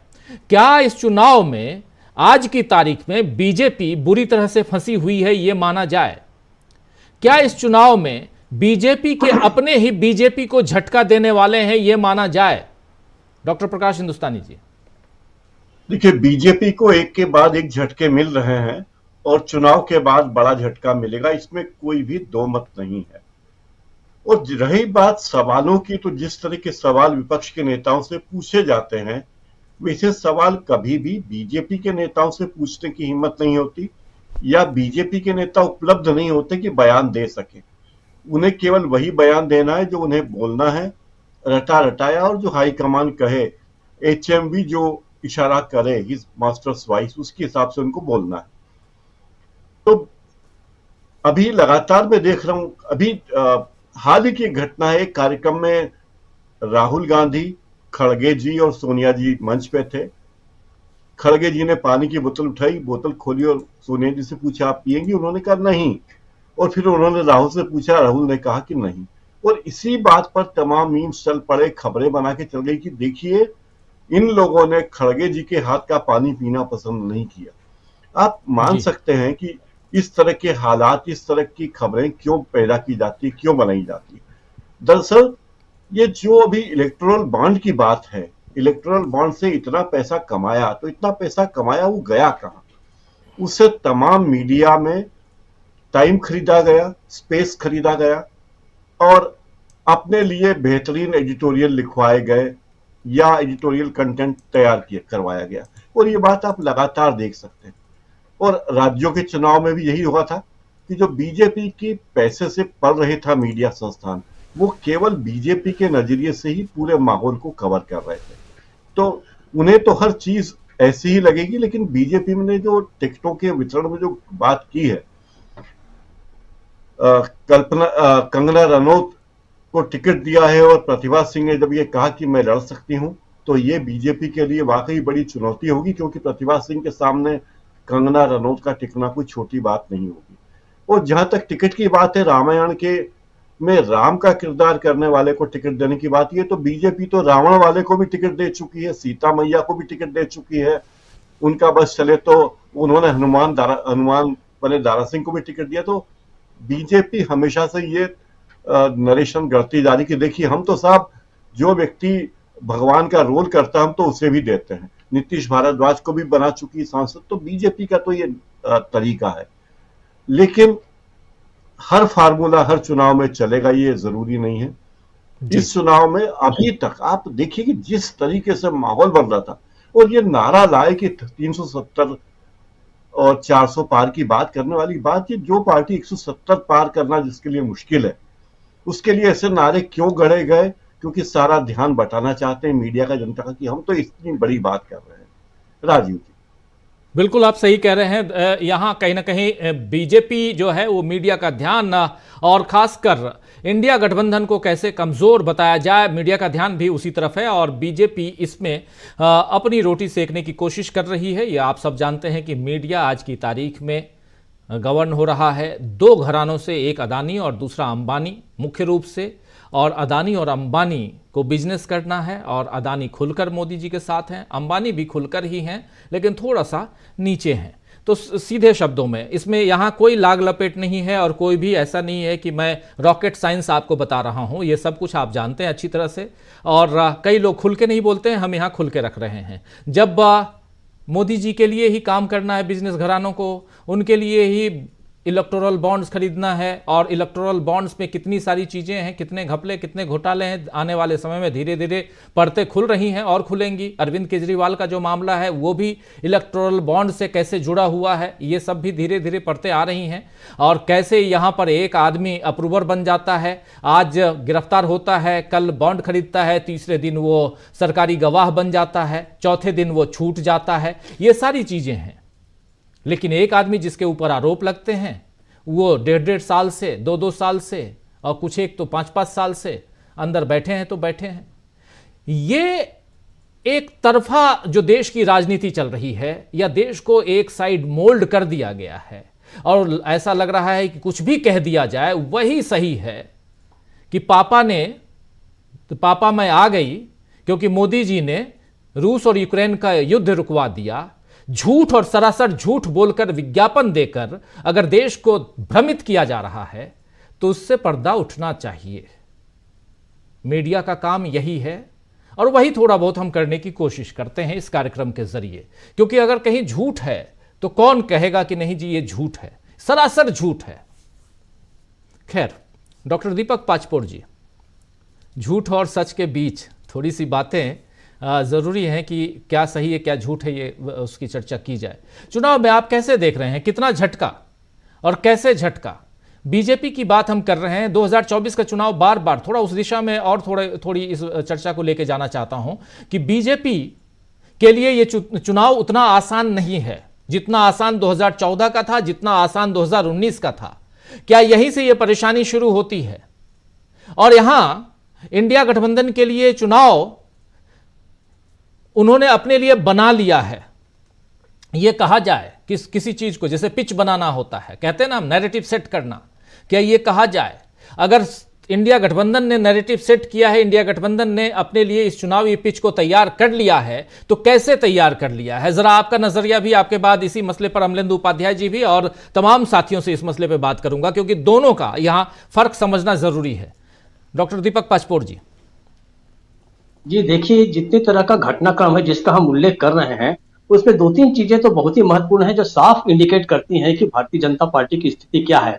पहली बात तो यह है, जिसमें एक बड़ी घटना है जो मुझे ऐसा लगता है कि अभी फ्लेयर अप होगी, ये थोड़ा सा और बढ़ेगी, और वो मामला है वरुण गांधी वाला। निश्चित रूप से इसका असर कुछ ना कुछ तो जरूर होएगा। और यूं ही निर्दलीय के रूप में उन्होंने जो पर्चे खरीदे थे अपने सेक्रेटरी को भेज के वरुण गांधी ने लगभग एक हफ्ता पहले, तो वो कोई ऐसे ही हंसी मजाक के लिए तो नहीं खरीदे होंगे। उनकी भी निश्चित रूप से कोई ना कोई सीरियस आगे चल के उनका कोई ना कोई एक कदम बढ़ेगा। अब वो क्या होगा, हर मामले में ये बात तो बड़ी निश्चित है कि उनका कोई भी उठाया कदम वरुण गांधी का, अगर उसको कहीं से टिकट दे दी जाती है या उनको टिकट नहीं दी जाती, या वो निर्दलीय लड़ते हैं, या अपने पुत्र को न देने के कारण अगर मेनका गांधी अपना टिकट वापस कर देती है, तो हर मामले में ये सारी की सारी बातें जो हैं, हम जो भी सिचुएशन सोच लें उसमें बहुत कुछ हाइपोथेटिकल हो सकता है, लेकिन एक बात तो पक्की है कि भारतीय जनता पार्टी के लिए हर स्थिति में बहुत ही अप्रिय स्थिति होगी। ये बात बहुत सही माना जा सकता है। दूसरी बात कि जिस प्रकार के लोगों को उतारा जा रहा है, आप देखिए किन किन लोगों का आपने उल्लेख कर दिया, इससे मैं बहुत ज्यादा समय उसका नहीं लूंगा, लेकिन जैसे कुछ लोगों को जो उतारा गया है वो भी आप देखिए कि कैसा स्टफ आप ला रहे हैं। आप बहुत सारे महत्वपूर्ण लोगों को, हर्षवर्धन का भी टिकट कट जाता है, गडकरी का टिकट जो है तीसरे चौथे नंबर की शायद सूची में आया था, लेकिन मनोज तिवारी का टिकट कोई नहीं काट सकता, या हेमा मालिनी का टिकट नहीं कट रहा है। तो उसका कारण क्या है कि मोदी जी जो अपनी एक नई भारतीय जनता पार्टी बना रहे हैं, जिसका उपयोग वो, क्योंकि वो तो खैर हर कोई मान के चलता है कि मैं जीतने जा रहा हूं 2024 के बाद, अगर जैसा मोदी जी सोचते हैं कि मैं तीसरी बार प्रधानमंत्री बनूंगा, तो उनको एक अलग तरह की उनकी पार्टी चाहिए। और उस पार्टी में सबसे बड़ी जो चीज है वो है विचार शून्यता होनी चाहिए। तो उनके सारे के सारे लोग या तो विचार शून्य होंगे, या वो ऐसे जगह से आए हुए लोग होंगे कि विरोधी दलों के से जो आ रहे हैं, जैसे जितिन प्रसाद हो गया, या उन्होंने राज्यसभा में भेज दिए जाते हैं। आप आज बीजेपी ज्वाइन करते हैं, अशोक चौहान जैसे आदमी, और अगले दिन वो राज्यसभा में जाके बैठ जाते हैं। तो उनको ऐसे ही लोग चाहिए जो या तो वापस न जा सके या वो आ ही न सके उनकी इजाजत के बिना। और इसी में जैसे आपने शुरुआत की है, बिल्कुल सही शुरुआत थी कि जेएनयू का जो चुनाव है, जेएनयू का चुनाव सबसे सिग्निफिकेंट है आज का। देखिए, जिस समय भारतीय जनता पार्टी चुनाव जीत के 2014 में आई, तो उसने सबसे बड़ी चीज जो क्या करना शुरू किया, वो जानते थे कि इस समय तो मैंने चुनाव जीत लिया है, भारतीय जनता पार्टी और मोदी जी का है प्रधानमंत्री, क्योंकि हम सब जानते हैं कि उनकी बहुत लंबी प्लानिंग है। वो तो 2047 तक का ब्लूप्रिंट बना के रखे हुए हैं, और 1000 साल तक वो भारत को एक विकसित राष्ट्र के रूप में बनाने, तो उनके पास पूरी तैयारी है। तो उनको कैसे लोग चाहिए? ऐसे लोग चाहिए जो तमाम तरह की अराजकता को भी विकास मानकर चले। तो इसके लिए बहुत आवश्यक कि आपके जहां भी सोचने समझने वाले लोग, पढ़ने लिखने वाले लोग हैं, वहां पर सबसे पहले आप उनको विचारहीन बनाने की कोशिश कीजिए। तो जेएनयू जो है, देखिए 5 साल के बाद जो चुनाव हुआ, इसके पहले मेरे ख्याल से आईसी घोष जो है अंतिम जो ये थी, तो उसके बाद जो अब जी अध्यक्ष थी, उसके बाद अब जो आई है ये जो टीम, इसने ये बता दिया है कि भारत का छात्र, भारत का युवा और सोचने समझने वाली जो पूरी की पूरी एक पीढ़ी है, वो अभी तक डट के आपका मुकाबला करेगी, प्रतिरोध करेगी। इसको मैं थोड़ा सा ऐसे भी जोड़ना चाहता हूं कि आप देखिए कि वामपंथ जो है वो वैसी बड़ी लड़ाई नहीं लड़ रहा है, वो कांग्रेस लड़ रही है। और अंतिम जो सबसे चर्चित अध्यक्ष था इस जेएनयू का, वो था कन्हैया कुमार। कन्हैया कुमार को भी अपने एस्पायरेशंस को पूरा करने के लिए वर्तमान परिस्थितियों में कांग्रेस से बेहतर दल नहीं मिला। वो बेगूसराय में उनका क्या हश्र हुआ हम जानते हैं। उसके बाद अभी बेगूसराय में उनके अपनी पार्टी ने अपना कैंडिडेट उतार दिया है। तो असली बात अब यह है कि ये जो सिंक्रोनाइजेशन जो हो रहा है जी, अब उनकी पार्टी ने, सीपीआई ने उतारा है, सीपीआई में वो नहीं है। हाँ नहीं, वही बोल रहा हूं मैं कि अब उनकी जो पार्टी, मतलब पिछली पार्टी, उन्होंने जो उतार दिया था, बेगूसराय में क्या स्थिति हमें पता है। तो अब ये हो गया है कि मतलब जो सिंक्रोनाइजेशन आप देखिए कि वही कन्हैया कुमार आज कांग्रेस के लिए काम कर रहा है और कांग्रेस में उसको जो स्थान मिला है वो उनकी अपनी पार्टी से कहीं ज्यादा बेहतर एक स्थान मिला, हम कह सकते हैं। ये अपनी अलग बात है कि वहां पर वामपंथी दलों में उनके प्रमोशन का, उनकी हायरार्की बनाने का एक विशेष ढंग है, वहां लोकप्रियता काम नहीं करते, आइडियोलॉजी के साथ आप कितना जुड़े हैं ये देखा जाता है। तो राहुल गांधी ने उस आइडिया को पहले से पकड़ के रखा था। पिछले कुछ समय से जो एम्फेसाइज कर रहे हैं, जोर दे रहे हैं युवा और छात्रों पे, वो युवा और छात्र शक्ति जो है वो भारत के अंदर जिंदा है। यही सबसे बड़ी चिंता की बात और झटका जो है बीजेपी को आज की तारीख में लगता मुझे दिख रहा है कि आपके 2047 के सपने तो पूरे होंगे तब होंगे, अभी तो आप 2024 की नैया को पार करके दिखाइए, क्योंकि एक बड़ा जो वर्ग है वो छात्रों का और युवाओं का वो अभी जिंदा है और वो लड़ेगा। राजीव जी। बिल्कुल बिल्कुल। अमलेंदु उपाध्याय जी, क्या सवाल पहले रख चुका हूं लेकिन एक बार फिर से कि क्या यहाँ इंडिया गठबंधन अपने लिए 2024 का चुनाव तैयार कर चुका है, ये माना जाए? निश्चित तौर पर राजीव जी, इंडिया गठबंधन तो अपना चुनाव तैयार कर ही चुका है और तैयारियां उसकी सामने भी आ रही हैं। अब जैसे कि मीडिया में खबरें चल रही थी कि साहब बिहार में कुछ गड़बड़ हो रहा है, कि महाराष्ट्र में कुछ गड़बड़ हो रहा है, वो चीज़ अब सामने आ रही है, कहीं कुछ गड़बड़ नहीं हो रहा है। इसी तरीके से अखिलेश यादव के साथ लेकर के आ रही थी, हालांकि अखिलेश यादव के भी बयान आए थे शुरुआत में, ऐसे लगने लगा था जैसे गठबंधन टूट जाएगा उत्तर प्रदेश में, लेकिन नहीं टूटा, गठबंधन बन गया और सबसे पहले घोषणा उत्तर प्रदेश से ही हुई। तो जिस तरीके से इंडिया गठबंधन की सीट शेयरिंग सामने आ रही है और जिस तरीके से मुद्दे सामने आ रहे हैं, उससे स्पष्ट है कि इंडिया गठबंधन अपना चुनाव तय कर चुका है। दूसरा राजीव ये कि इंडिया गठबंधन एक दूसरे के साथ सुख दुख में खड़ा हुआ है। अगर मान लीजिए कहीं अलग भी चुनाव लड़ रहे हैं, लेकिन अगर किसी भी कोई मुसीबत आ रही है तो सब एकजुट खड़े हुए दिखाई पड़ रहे हैं। अरविंद केजरीवाल की पार्टी के साथ दिल्ली में सीट शेयरिंग है, गुजरात में सीट शेयरिंग है, गोवा में सीट शेयरिंग है, लेकिन पंजाब में सीट शेयरिंग नहीं है। लेकिन अरविंद केजरीवाल की गिरफ्तारी होती है तो पूरा इंडिया गठबंधन एकजुट खड़ा हुआ नजर आता है और कांग्रेस के लोग भी वो जाकर के धरना प्रदर्शन में शामिल होते हैं आम आदमी पार्टी के कार्यकर्ताओं के साथ में। तो ये जो एक बॉन्डिंग आपस में देखी जा रही है इंडिया गठबंधन के लोगों की, इस तरीके की कोई बॉन्डिंग आपको एनडीए में नहीं देखी जा सकती। अभी तो खबरें ये आ रही है कि जो वहां शिंदे साहब हैं और अजीत पवार हैं, दोनों साथ छोड़ने वाले हैं एनडीए को, ये खबरें आ रही हैं। तो इन खबरों को दबाने के लिए जो दूसरे तरह की खबरें प्लांट की जा रही है, तो प्लांटेड खबरों पर हमको ध्यान देना ही नहीं है। हमको तो बात ये करनी है कि एनडीए जो है, मतलब भारतीय जनता पार्टी, वो कहां कहां चूक रही है और कहां कहां उसको इंडिया गठबंधन जबरदस्त तरीके से चुनौती देता हुआ दिख रहा है। तो जाहिर सी बात है कि जो उत्तर भारत की भूमि जो कहा जाता है कि सब वो भारतीय जनता पार्टी की बड़ी अच्छी भूमि है और यहीं से भारतीय जनता पार्टी को सबसे आगे ज्यादा बढ़त मिलती है, तो मुझे लगता है कि जहां उसको बढ़त मिलती है वहीं सबसे ज्यादा संकट भारतीय जनता पार्टी के लिए पैदा होने जा रहा है। चुनाव को थोड़ा खुलने दीजिए, वो चीजें सामने आती जाएंगी किस तरीके से भारतीय जनता पार्टी उत्तर भारत में ही जबरदस्त तरीके से फंसी हुई है और यहीं से उसको जो अपनी इज्जत बचाना भारी पड़ जाएगा। तो राजीव जी, कुल मिलाकर के ये है कि जिस तरीके से चुनाव से पहले भारतीय जनता पार्टी के तमाम बड़े नेता जो लड़ने से मना कर रहे हैं, अब देखिए दो लोगों ने मना किया, उनमें एक तो जनरल वीके सिंह है और दूसरे जो है वो राजेंद्र अग्रवाल है। राजेंद्र अग्रवाल तो मैं समझता हूँ शायद 2009 से लगातार सांसद है, तीन टर्म के सांसद है, आपने उनका टिकट काट दिया। वीके सिंह साहब जो है वो सेना के जनरल हैं और कहा जाता है कि आप उनके जरिए से कूप कराना चाहते थे। अब पता नहीं करना चाहते थे नहीं करना चाहते, लेकिन खबरें थी, खबरें यही थी कि आप उनके जरिए कूप करना चाहते थे।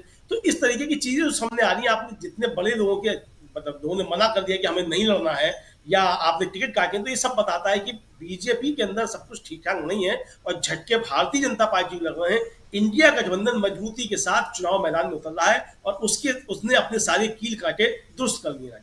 जी जी जी, प्रशांत जी क्या कहेंगे आप? प्रशांत जी।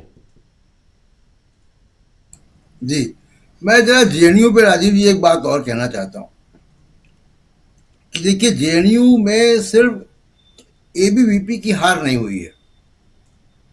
2016 से मोदी जी के आने के बाद से जेएनयू पे जो हो रहा था वो एबीवीपी या जेएनयू के अंदर नहीं हो रहा था, उसमें पूरा पुलिस, सरकार, मीडिया सब लगा हुआ था।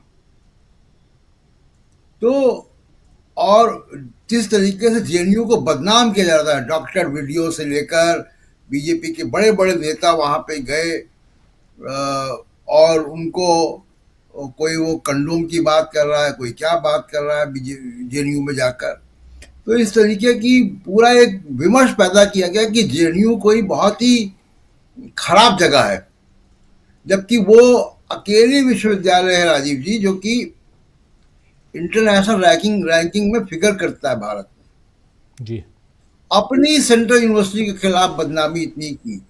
अब अगर जेएनयू ने एबीवीपी को बाहर किया है तो निश्चित तौर पे जेएनयू ने इस पूरे तंत्र को धक्का दिया है एक बड़ा जोर का। दूसरी बात यह कि जेएनयू, ऐसे मैंने पहले कहा कि जेएनयू भारत की राजनीति को प्रभावित नहीं करता होगा शायद, लेकिन जेएनयू एक एलीट विमर्श को दूर प्रभावित करता है, क्योंकि आपने जेएनयू को इतना हाइप दिया तो जेएनयू इस एलीट विमर्श को जरूर जो है प्रभावित करता है और इसका असर जो है वो देखने को मिलेगा। दूसरी एक मुझे बात याद आई, और शायद सुनील जी को भी याद होगा, अरुण गोविल के बारे में। तो वीपी सिंह चुनाव लड़ रहे थे, उपचुनाव इलाहाबाद से 1988 में कांग्रेस से बाहर निकलने के बाद। तो वहां कांग्रेस अरुण गोविल को प्रचार करने के लिए लाई और अरुण गोविल का शायद सीरियल उस वक्त चल रहा है दूरदर्शन पे जी, जिसमें वो भगवान राम की भूमिका में थे, और वो बाकायदा वहां पे इलाहाबाद में पीडी टंडन पार्क है, उस पीडी टंडन पार्क में कॉस्ट्यूम के साथ गए वीपी सिंह के खिलाफ प्रचार करने, और वहां इलाहाबाद विश्वविद्यालय के छात्रों ने इनका जमकर विरोध किया, इनको मंच छोड़ के जाना पड़ा। तो कांग्रेस का प्रचार भी वो कर चुके हैं, आज वो बीजेपी के साथ यहाँ पे टिकट लेकर आए हैं। दूसरी बात देखिए, जो टिकट विकट की बात हो रही है, जिस तरीके से नए लोगों को टिकट दिए जा रहे हैं, अभी आप देखिए कि नवीन जिंदल साहब को कुरुक्षेत्र से टिकट दे दिया, कल वो आए बीजेपी में कांग्रेस से, आज उनको टिकट मिल गया। तो ये जो बिना कूलिंग ऑफ पीरियड के जो टिकट मिल रहा है, आप सोचिए कि जो बीजेपी के कार्यकर्ता है या बीजेपी के तमाम सारे उम्मीदवार जो वहां लगे होंगे, उनको कितना झटका लगेगा। ऐसे ही आप देखिए, मुझे लगता है कि मेनका गांधी को जो टिकट दे दिया गया है वो शायद इस तरीके का एक मॉरल प्रेशर, नैतिक दबाव बनाने की कोशिश की गई है कि वरुण गांधी इंडिपेंडेंट ना खड़े हों, इसलिए दोनों का टिकट नहीं काटा है। अब ये वरुण गांधी को तय करना है कि वो अपनी राजनीति को यहीं से खत्म करेंगे या आगे ले जाएंगे। पीलीभीत उनकी पुरानी सीट है, उनकी मदर की सीट है, मेनका भी वहां से आती रही हैं, ये खुद भी वहां से एमपी रहे हैं जी, और उनकी ट्रेडिशनल वहां पे एक वोट बैंक है। दूसरी बात, जो इंडिया गठबंधन वर्सेस एनडीए की बात है, देखिए इंडिया गठबंधन का फोकस बड़ा क्लियर है और मुद्दों पे उनका फोकस क्लियर है। उनके टिकट डिस्ट्रीब्यूशन में अभी कोई बहुत बड़ी खामी नजर नहीं आ रही है कि ऐसी कोई कि सेल्फ गोल कर दिया और बड़े खराब आदमी को टिकट दे दिया। एक जयपुर का टिकट को लेकर विवाद हुआ था, वो बहुत जल्दी उसको सुलटा लिया गया। तो ऐसा कोई बड़ा सेल्फ गोल नहीं दिखाई दे रहा, बहुत ही केयरफुली वो लोग मूव कर रहे हैं। तो in absence of any wave, किसी लहर की एब्सेंस में मुझे लगता है कि चुनाव बड़ा मुश्किल होगा मोदी साहब के लिए, और वो पूरी ताकत लगाएंगे हेडलाइन मैनेजमेंट के जरिए। लेकिन बहुत सारा मीडिया, जैसे आप सरकारी मीडिया जो आपने खड़ा कर दिया है, वो जरूर ये सब बातें करता है और एक एक चीज वहां पे हेडलाइन तक उनके पास आती है कहीं से। जी बिल्कुल। अगर वो बिहार में आरजेडी और कांग्रेस के गठबंधन में तोड़फोड़ की बात कर रहे हैं, तो वो उनको लिख कर आता है वहां से कि ये करना है आज। उनका अपना कोई एडिटोरियल कॉल नहीं, ना सोर्सेस हैं। तो इस मीडिया के जरिए भी आप बहुत कुछ कर नहीं सकते, क्योंकि मीडिया बहुत डाइवर्सिफाई हो गया है। आपको भी बहुत से लोग देखते हैं जो उनके मीडिया को नहीं देखते उससे ज्यादा। तो मीडिया बहुत डाइवर्सिफाई हो गया। अब उतना आसान नहीं है कि आपने कोई अपने कुछ पालतू न्यूज चैनल्स पाल लिए हैं और वो आपका एजेंडा चलाएंगे और जनता जो है वही मानेगी।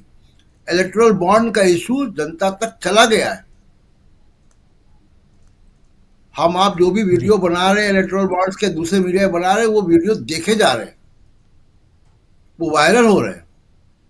तो इसका मतलब है कि जनता के बीच में बहुत सारे मुद्दे जा रहे हैं। तो ये जो बहुत सी लोगों के एनालिसिस आती है कि लोगों को समझ में नहीं आएगा, सबको समझ में आ रहा है। इलेक्टोरल बॉन्ड्स पे जो वीडियो में नीचे कमेंट आते हैं, उन कमेंट्स को हम पढ़ें अगर, तो समझ में आता है कि जनता को क्या समझ में आ रहा है। जनता को सब समझ में आ रहा है। राजीव जी बिल्कुल बिल्कुल। सुनील शुक्ला जी, जरा वरुण गांधी का राजनीतिक भविष्य कहाँ देखते हैं आप, और टिकट न देने से क्या घाटा क्या फायदा बीजेपी को? वरुण गांधी इंडिया दल समूह के लिए एक बड़ी एसेट है अगर वो इंडिया दल समूह के साथ आते हैं। मेरा अपना मानना है कि कांग्रेस उनको नहीं लेगी। कांग्रेस उनको अपने साथ इसलिए नहीं लेगी कि वो परिवारवाद के जिस आरोप से इतने संघर्षों के बाद निकली है, वो फिर उस आरोप से घिरना नहीं चाहेगी। लेकिन इंडिया दल समूह में समाजवादी पार्टी या तो उनको उम्मीदवार बना सकती है या उनकी उम्मीदवारी का समर्थन कर सकती है जी। और अगर वो इंडिया दल समूह के साथ आते हैं तो यह बहुत बड़ा, आज मैं व्यक्तिगत रूप से देखा हूं कि वरुण गांधी का युवाओं में एक अच्छा खासा समर्थन है। और जिस तरह की शैली उन्होंने अपना रखी है, भारतीय जनता पार्टी विरोधी लोगों के बीच में उनकी एक लोकप्रियता है। जो बात करते हैं लोग उसको सुनते हैं। यह दबाव निश्चित रूप से जो आपने बात कही मेनका गांधी के ऊपर भी है कि अगर मेनका गांधी वरुण गांधी को छोड़कर के चुनाव लड़ती हैं तो निश्चित रूप से वरुण गांधी की राजनीति खत्म हो जाएगी। यह आरोप लगाएगी बीजेपी, यह कहती हुई पाई जाएगी कि वरुण गांधी को उनकी मां ने छोड़ दिया। पार्टी ने अगर टिकट नहीं दिया तो नहीं दिया, उनकी मदर ने भी उनको छोड़ दिया। और वरुण गांधी और मेनका गांधी के प्रति कांग्रेस का, बीजेपी का क्या रवैया है, इसका उदाहरण तब से मिलना शुरू हुआ जब मेनका गांधी को आपने मंत्रिमंडल से बाहर किया, मेनका गांधी वरुण गांधी को आपने कार्य समिति से बाहर किया, मेनका गांधी वरुण गांधी को भारतीय जनता पार्टी की किसी भी महत्वपूर्ण कमेटी में आपने नहीं रखा। तब से ये साफ लगने लगा था। लेकिन वरुण गांधी ने अपनी राजनीति में कोई संशोधन नहीं किया, अपने पैर पीछे नहीं खींचे। वह लगातार सरकार पे हमलावर रहे और जो जनता से जुड़े हुए मुद्दे थे उन मुद्दों पर वह लोगों के बीच अपनी बात करते रहे। मैं व्यक्तिगत रूप से कह सकता हूं आपसे, मेनका गांधी जैसा सांसद बहुत कम लोगों को मिलेगा। मेनका गांधी अपने संसदीय क्षेत्र को बहुत संभाल के रखती हैं। मैं पीलीभीत में भी गया हूं और मैं सुल्तानपुर में भी गया हूं। जो पब्लिक कनेक्ट मेनका गांधी का होता है अपने संसदीय क्षेत्र में, बहुत कम लोगों के पास होता है, बहुत कम। मैंने जो प्रबंधन और जो लोग जिस तरीके से काम करते हैं, सुल्तानपुर में अगर अभी आप जाइए, लोग सभी पुराने नेताओं को भूल गए, सब मेनका गांधी को याद करते हैं। बहुत दमदारी के साथ रहती है। वही स्थिति पीलीभीत में भी है। तो पीलीभीत में अगर वरुण गांधी निर्दलीय भी उतर जाएंगे तो भारतीय जनता पार्टी जितिन प्रसाद को भागने की जगह नहीं मिलेगी। जितिन प्रसाद भगेड़ू प्रतिनिधि है, शाहजहांपुर से हारे, धौरहरा से हारे, अब वो फिर पीलीभीत पहुंच गए। तो वो और कभी भी वो जननेता नहीं रहे। ऐसा नहीं कि उनके पास इतनी ताकत है कि वो लोगों को अपने साथ जोड़ लेंगे, और उनके ऊपर सभी तरह के आरोप लगते रहे। भारतीय जनता पार्टी का कार्यकर्ता कभी उनके साथ अपने आप को समान नहीं महसूस करता। मेरा अपना मानना है कि वरुण गांधी अगर इंडिया दल समूह के साथ आते हैं तो उसकी बड़ी कीमत वसूल करेंगे वो भारतीय जनता पार्टी से। और एक ऐसा चेहरा होंगे राष्ट्रव्यापी, एक ऐसा चेहरा व्यक्ति है वो जिनकी पहचान राष्ट्रव्यापी है, देश भर में। और जो पढ़ा लिखा युवा है उस व्यक्ति को पसंद करता है। बात करके देखिए, मैंने खुद निजी तौर पर वरुण गांधी को लोकसभा में बोलते हुए कई बार देखा। कभी भी अतार्किक बात, उलूल जुलूल बात, केवल कहने के लिए कोई बात कहते हुए मैंने वरुण गांधी को नहीं सुना। एक तैयारी के साथ आने वाला नेता, जन समस्याओं पर बोलने वाला नेता, पूरी बेखौफ और बेलौस होकर के बात करने वाला नेता, इस रूप में उन्होंने अपनी पहचान बनाई है और अपने आप को स्थापित किया है। अगर वो इंडिया दल समूह में आते हैं, मेरा अपना मानना है कि वह एसेट साबित होंगे। लेकिन फिर भी ये इस तथ्य पर मेरा विश्वास है, मेरी मान्यता है ये कि कांग्रेस उनको अपने साथ नहीं लेगी। कांग्रेस उससे दूरी बना के रखेगी। एक टेक्निकली या एकेडमिक कह सकते हैं आप, व्यवहारिक रूप से समर्थन करेगी लेकिन दल में शामिल नहीं करेगी। जी बिल्कुल बिल्कुल।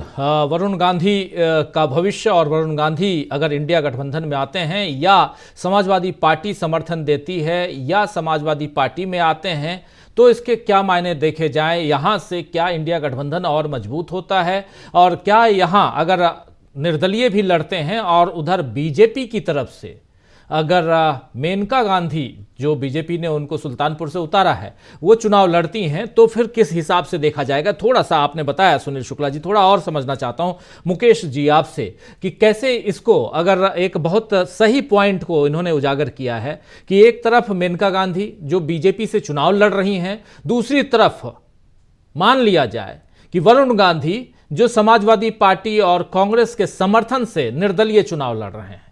फिर उत्तर प्रदेश का चुनाव कितना प्रभावित करता हुआ? सुनील जी ने जितनी बात बोली है वरुण गांधी मेनका गांधी के रेफरेंस में, वो अपने आप में मुकम्मल पर्याप्त पूरी बात है। उसके बियॉन्ड और कुछ बचता नहीं है कहने सुनने को, बिल्कुल पूरी बात है। मैं एक बात इसके साथ साथ आपको और बताऊं राजीव, आज जिसकी हम लोगों ने इस पूरी चर्चा में जिक्र नहीं किया, एक खबर मैंने शाम को पढ़ी थी, उसको मैं फिर देख रहा हूँ और उस खबर का ताल्लुक बहुत बड़ी जमात से, जिसे हम लोग ब्यूरोक्रेसी कहते हैं। जो हम लोग देखते रहे हैं पिछले वर्षों में कि हम लोगों ने ये देखा है कि सरकार में जो अफसर, बड़े अफसर, खासतौर से सिविल सर्वेंट, इन लोगों को हम लोगों ने नैतिक रूप से, चारित्रिक रूप से इनका पतन होते देखा है। ये वो लोग ऐसे लोगों के रूप में कन्वर्ट हो गए हैं जिनको इस बात का डर और एहसास नहीं है। अगर आप कानून के खिलाफ जाएंगे तो आज नहीं कल आपको इसकी भारी कीमत चुकानी पड़ेगी सरकार का नौकर होने के नाते, सरकारी नौकरी में होने के नाते। और वो ये है कि आज ही एक खबर है तेलंगाना की कि साहब वहां पर फॉर्मर इंटेलिजेंस ब्यूरो चीफ, जिनके खिलाफ ये एलिगेशन है कि उन्होंने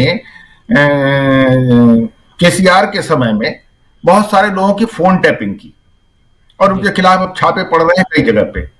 ये एक वन ऑफ केस नहीं है। वक्त जब करवट लेता है तो तमाम लोग जो आज की तारीख में किसी वजह से अपना फर्ज नहीं अदा कर रहे हैं, सत्ता में बैठे हुए लोगों का हुक्म बजाने के नाम पे कानून की नियम कायदों की अनदेखी कर रहे हैं, लेवल प्लेइंग फील्ड की अनदेखी कर रहे हैं, उसको एब्यूज कर रहे हैं। ये उन लोगों के लिए बहुत सिग्निफिकेंट संदेश है कि जब वक्त करवट लेगा तो तुम लोग वो सबसे पहले लोग होंगे, फ्रंट लाइन में खड़े हुए सिपाही होंगे जिस पे चोट पड़ने वाली है और पड़ेगी, कोई रोक नहीं सकता इस चीज को। इसीलिए पहले जमाने के जो निष्ठावान अधिकारी थे वो कानून के माध्यम से चलते थे। भले ही हमको तुम इधर से उधर ट्रांसफर कर दो, भले कुछ और कर दो, लेकिन हम अपने लिए कब्र नहीं खोदेंगे। अभी जो हम लोग देख रहे हैं पिछले 10 सालों में, ऐसे सैकड़ों अफसर हैं, ऐसे सैकड़ों जुडिशरी में बैठे हुए लोग हैं जिन्होंने वेरियस पॉइंट पे अपने लिए कब्र खोदने का इंतजाम कर रखा है। तो वक्त बदलेगा तो समय उनको उस कब्र में लिटाएगा। तो जरा सा अब भी यह वक्त है, अब चुनाव की एक बहुत खास घड़ी है जिस समय ब्यूरोक्रेसी में जो लोग भी हम लोगों को देख रहे हो, जो भी संवेदनशील हो, समझते हो, अपनी खाल को बचाने के लिए मेहरबानी करके इस बात को समझें कि अगर आप अपने लक्ष्मण रेखा को पार कर जाएंगे, वक्त आपको छोड़ेगा नहीं। सही कह रहे हैं आप देखिए, रिटायर हो गए आप, फॉर्मर, आप जो है इंटेलिजेंस ब्यूरो चीफ थे, अब आज की तारीख में आपके यहाँ छापेमारी पड़ रही है, आपके 2500 जानने वालों के यहाँ छापा पड़ रहा है। क्यों? आपके ऊपर एलिगेशन क्या है कि आपने फॉर्मर चीफ मिनिस्टर के इशारे पे कई लोगों को, कई अपने पॉलिटिकल अपोनेंट को, उनकी आपने फोन टैपिंग कराई थी। इस बात को समझना होगा। मैं ये एक अतिरिक्त बात जोड़ना चाहता था इस जी, बुलेटिन में, इसकी हम लोगों ने अभी तक चर्चा नहीं की थी। जी जी, बहुत शुक्रिया मुकेश जी। अनिल सिन्हा साहब, आपसे ज़रा समझना चाहता हूं, वरुण गांधी की राजनीति में फिर से लौटना चाहता हूं, और क्योंकि ये एक बहुत इम्पॉर्टेंट पहलू है, इस पर चर्चा जितनी की जाए शायद आज की तारीख में कम है, और कल को वरुण गांधी का पत्ता खुल जाएगा, वो निर्दलीय लड़ रहे हैं या किसी सिंबल के साथ लड़ रहे हैं जिसमें समाजवादी पार्टी हो सकता है, तो फिर दूसरी बात होगी, फिर चर्चा उस हिसाब से। लेकिन आज की तारीख में आप इसको कैसे देखते हैं? क्या उत्तर प्रदेश है, 80 सीटें हैं, और पीलीभीत, सुल्तानपुर, अमेठी, आप इधर रायबरेली, ये तमाम सीटें प्रभावित होती हैं गांधी नेहरू परिवार से, गांधी परिवार के ही हैं ये। और बीजेपी अगर अनदेखी करती आई है, अभी कुछ सोच समझ के ही की होगी कि टिकट नहीं देंगे, इनके माताजी को टिकट देंगे, माताजी भी अगर टिकट वापस कर देती हैं फिर तो एक दूसरी राजनीति, लेकिन वो वापस नहीं करती हैं, तब वरुण गांधी की राजनीति, तब इंडिया गठबंधन, तब बीजेपी उत्तर प्रदेश में। देखिए, ये वरुण गांधी वाले मामले में थोड़ा समय अलग राय रखता हूं, इसीलिए कि वरुण गांधी जो इंडिया गठबंधन की जो ओवरऑल नैरेटिव रही है, मतलब कांग्रेस की जो नैरेटिव है, जिसके बारे में कहा भी कि इंडिया गठबंधन तक कांग्रेस नहीं लेगी उनको, तो मैं मानता हूं क्या कि वो उसकी ब्रॉडर नैरेटिव में उतना फिट इन नहीं करेंगे। इसलिए मैं इसका है क्या कि उनके वीडियोज वायरल हुए थे, बहुत कॉमनल वीडियोज थे, और वो जो है अरुण एसेट है, काफी बोलने में अच्छा है, और गांधी परिवार का मतलब होने की वजह से, और उनका अपना भी व्यक्तित्व, मतलब राजनीतिक व्यक्तित्व काफी अच्छा जमा हुआ है, युवाओं में लोकप्रिय है। लेकिन इन सब के बावजूद जो ओवरऑल नैरेटिव है इंडिया गठबंधन की, उस नैरेटिव में वो फिट नहीं बैठते हैं, ऐसा मेरा मानना है। और मेरा मानना ये है कि कांग्रेस तो उनको नहीं ले, समाजवादी पार्टी को भी ये रिस्क नहीं लेना चाहिए। ये मतलब ये एडवाइस जो है तो देने का मुझको कोई हक नहीं है, लेकिन मेरी राय है कि उनको नहीं लेना चाहिए, क्योंकि वो तो सामने है ना, इतना रैबिड कॉमनल, ये लंबे समय से, मतलब मैं जो देखा है मैंने, वैसा भाषण बीजेपी का अनंत हेगड़े से भी आगे बढ़ा हुआ है उनका जो भाषण है। तो वो राजा कौन सा है, सिटी सिंह या कौन, वो जो उधर वाला साउथ वाला, उसी टाइप का है, और वो वीडियो तो चलेगा। तो और दोनों माँ बेटे दोनों का राजनीति से खात्मा होना चाहिए, ये इंडिया गठबंधन की कोशिश होनी चाहिए। मेरी राय, मेरे थोड़े स्ट्रॉन्ग ओपिनियंस रहते हैं, लेकिन मैं जरा खुलकर रखता हूँ। ये जो है, ये लोग, हाँ, ये जो लोग हैं, ये इंडिया गठबंधन क्या कोई राजनीति का भला नहीं कर सकते, और उनकी लीगेसी भी जो है, वो जो जिस लीगेसी से मुक्त होना चाहिए कांग्रेस को, संजय गांधी की लीगेसी से, उस लीगेसी से ताल्लुक रखते हैं। इसके साथ तो कभी भी कोई अलायंस उनका नहीं बनना चाहिए।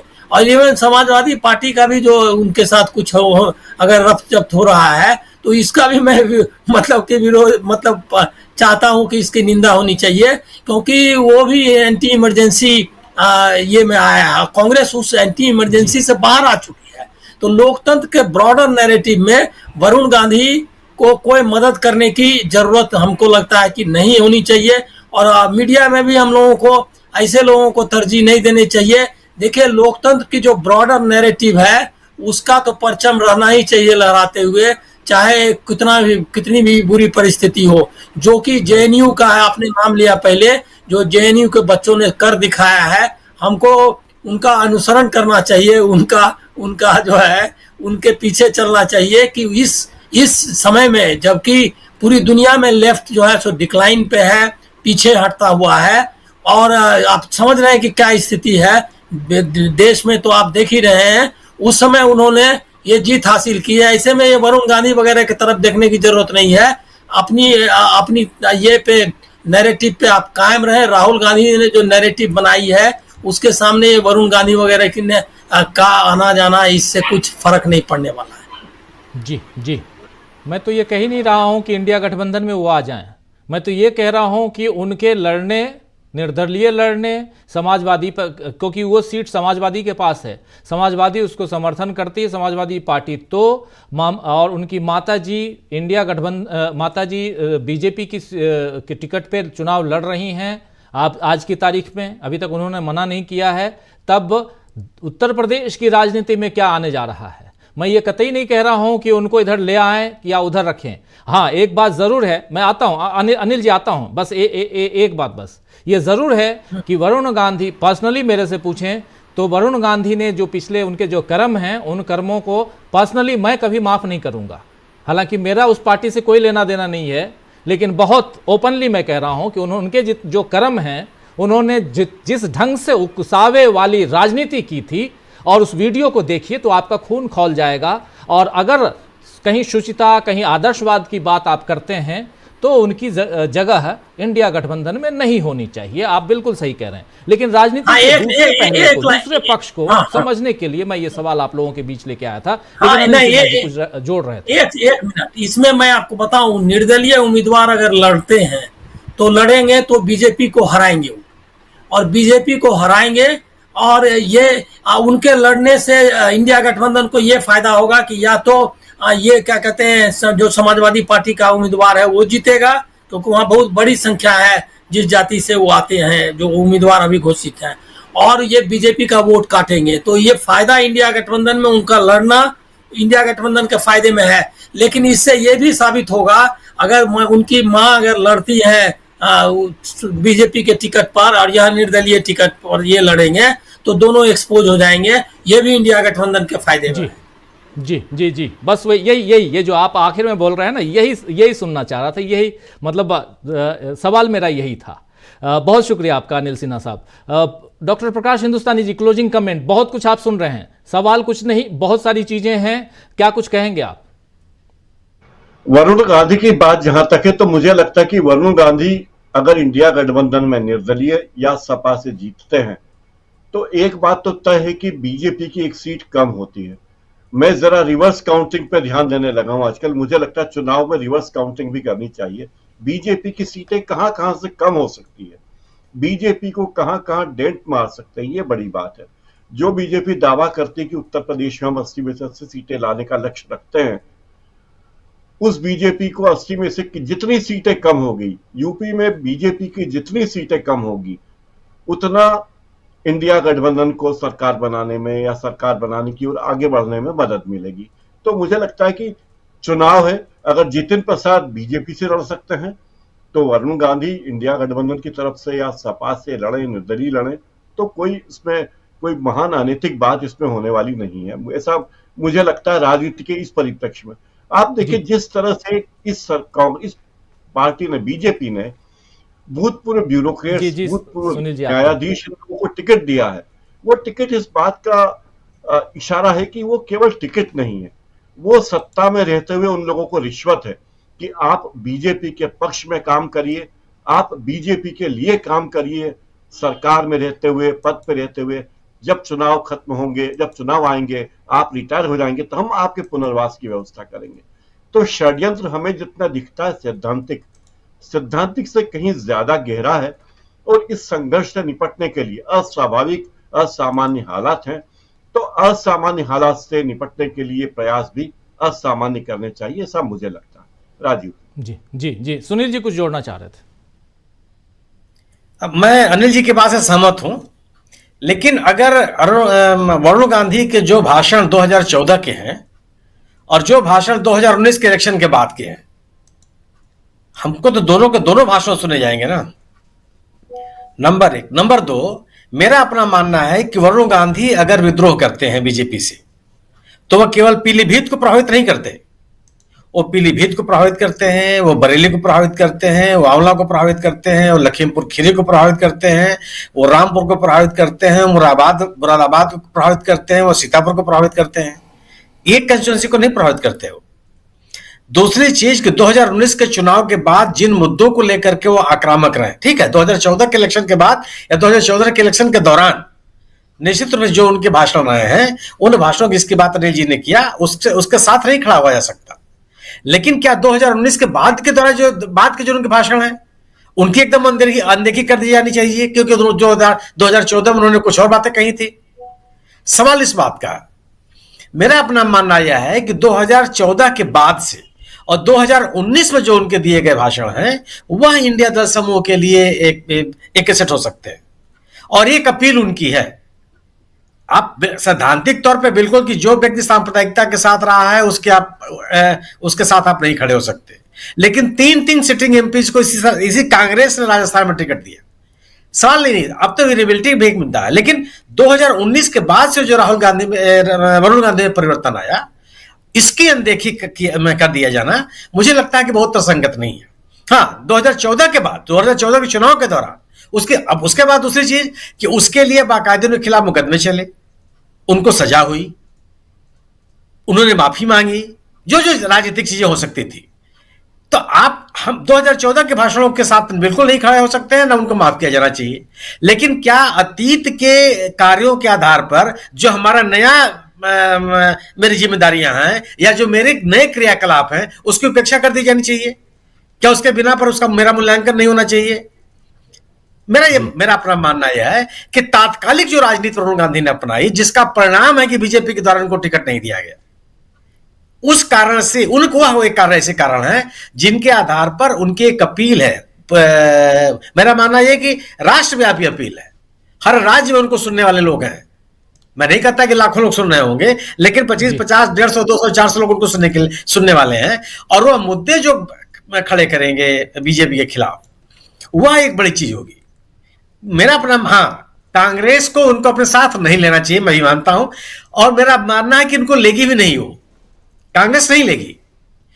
समाजवादी पार्टी ने संकेत दिया है कि वह उनका समर्थन कर सकती है।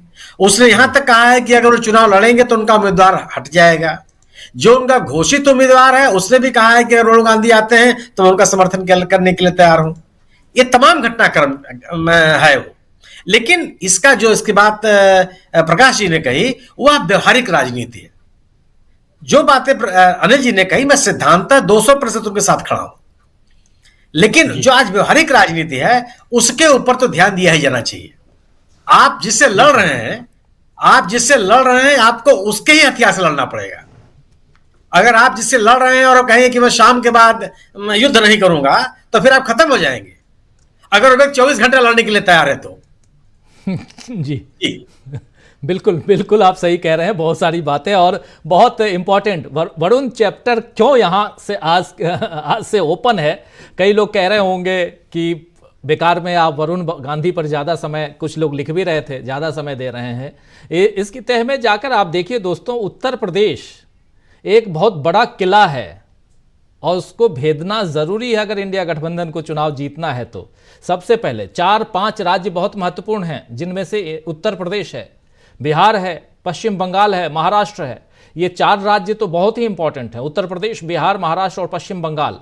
अगर यहाँ बीजेपी को इंडिया गठबंधन ने डाउन कर दिया तो ये मानिए कि बीजेपी 200 के नीचे आ जाएगी, और यहाँ डाउन अगर नहीं किया तो बीजेपी फिर 272 के ऊपर जाएगी। ये अब इंडिया गठबंधन को सोचना है कि इन चारों राज्यों पर वो कितनी मेहनत कर रहा है, क्योंकि उसके अलावा जो मेहनत है वो दिखाई दे रही है। 3 सांसदों की बात कर रहे थे अभी सुनील शुक्ला जी, बिल्कुल सही है। शायद सुनील शुक्ला जी आप ही कर रहे थे या प्रकाश जी कर रहे थे, आप कर रहे थे। तो ये कि आप सांसदों को बीजेपी से कांग्रेस में ला रहे हैं, नरेंद्र मोदी के ऊपर भद्दी ओछी टिप्पणी करने वाले दूसरे दलों के लोगों को नरेंद्र मोदी न सिर्फ अपनी पार्टी में लेते हैं बल्कि उनको एक अच्छा खासा पद देते हैं, उनको सांसद बनाते हैं, मंत्री बनाते हैं, क्या नहीं करते हैं। इसलिए क्योंकि उनको चुनाव जीतना है, देश पर राज करना है, उनके लोगों को ऐसी इच्छा है कि यहाँ मनुस्मृति लागू हो जाए, संविधान जाए भाड़ में, ऐसी बातें कहते हैं लोग। वही मैं यहाँ कोट कर रहा हूँ, कोटेड है, मैं नहीं कह रहा हूँ। तो जब ऐसी इच्छा है, उनकी इच्छा पूर्ति के लिए वो ये सब कर रहे हैं, तो संविधान जो जाए भाड़ में जो कहते हैं, उस संविधान को बचाए रखने की जिम्मेदारी अगर इंडिया गठबंधन ने उठाई है तो उसके लिए ये सब भी करना होगा, भले पाप ही सही। कुछ पाप करके अगर पुण्य का रास्ता आपको मिलता है तो कर लीजिए। बहुत बहुत शुक्रिया अदा करना चाहता हूँ सुनील शुक्ला जी, बहुत बहुत शुक्रिया अदा करना चाहता हूं। बहुत शानदार चर्चा आप लोगों की। अनिल सिन्हा साहब, मुकेश कुमार सिंह साहब, डॉक्टर प्रकाश हिंदुस्तानी जी, प्रशांत टंडन जी, डॉक्टर दीपक पाचपोर जी, अमलेंदु उपाध्याय जी। होली का दिन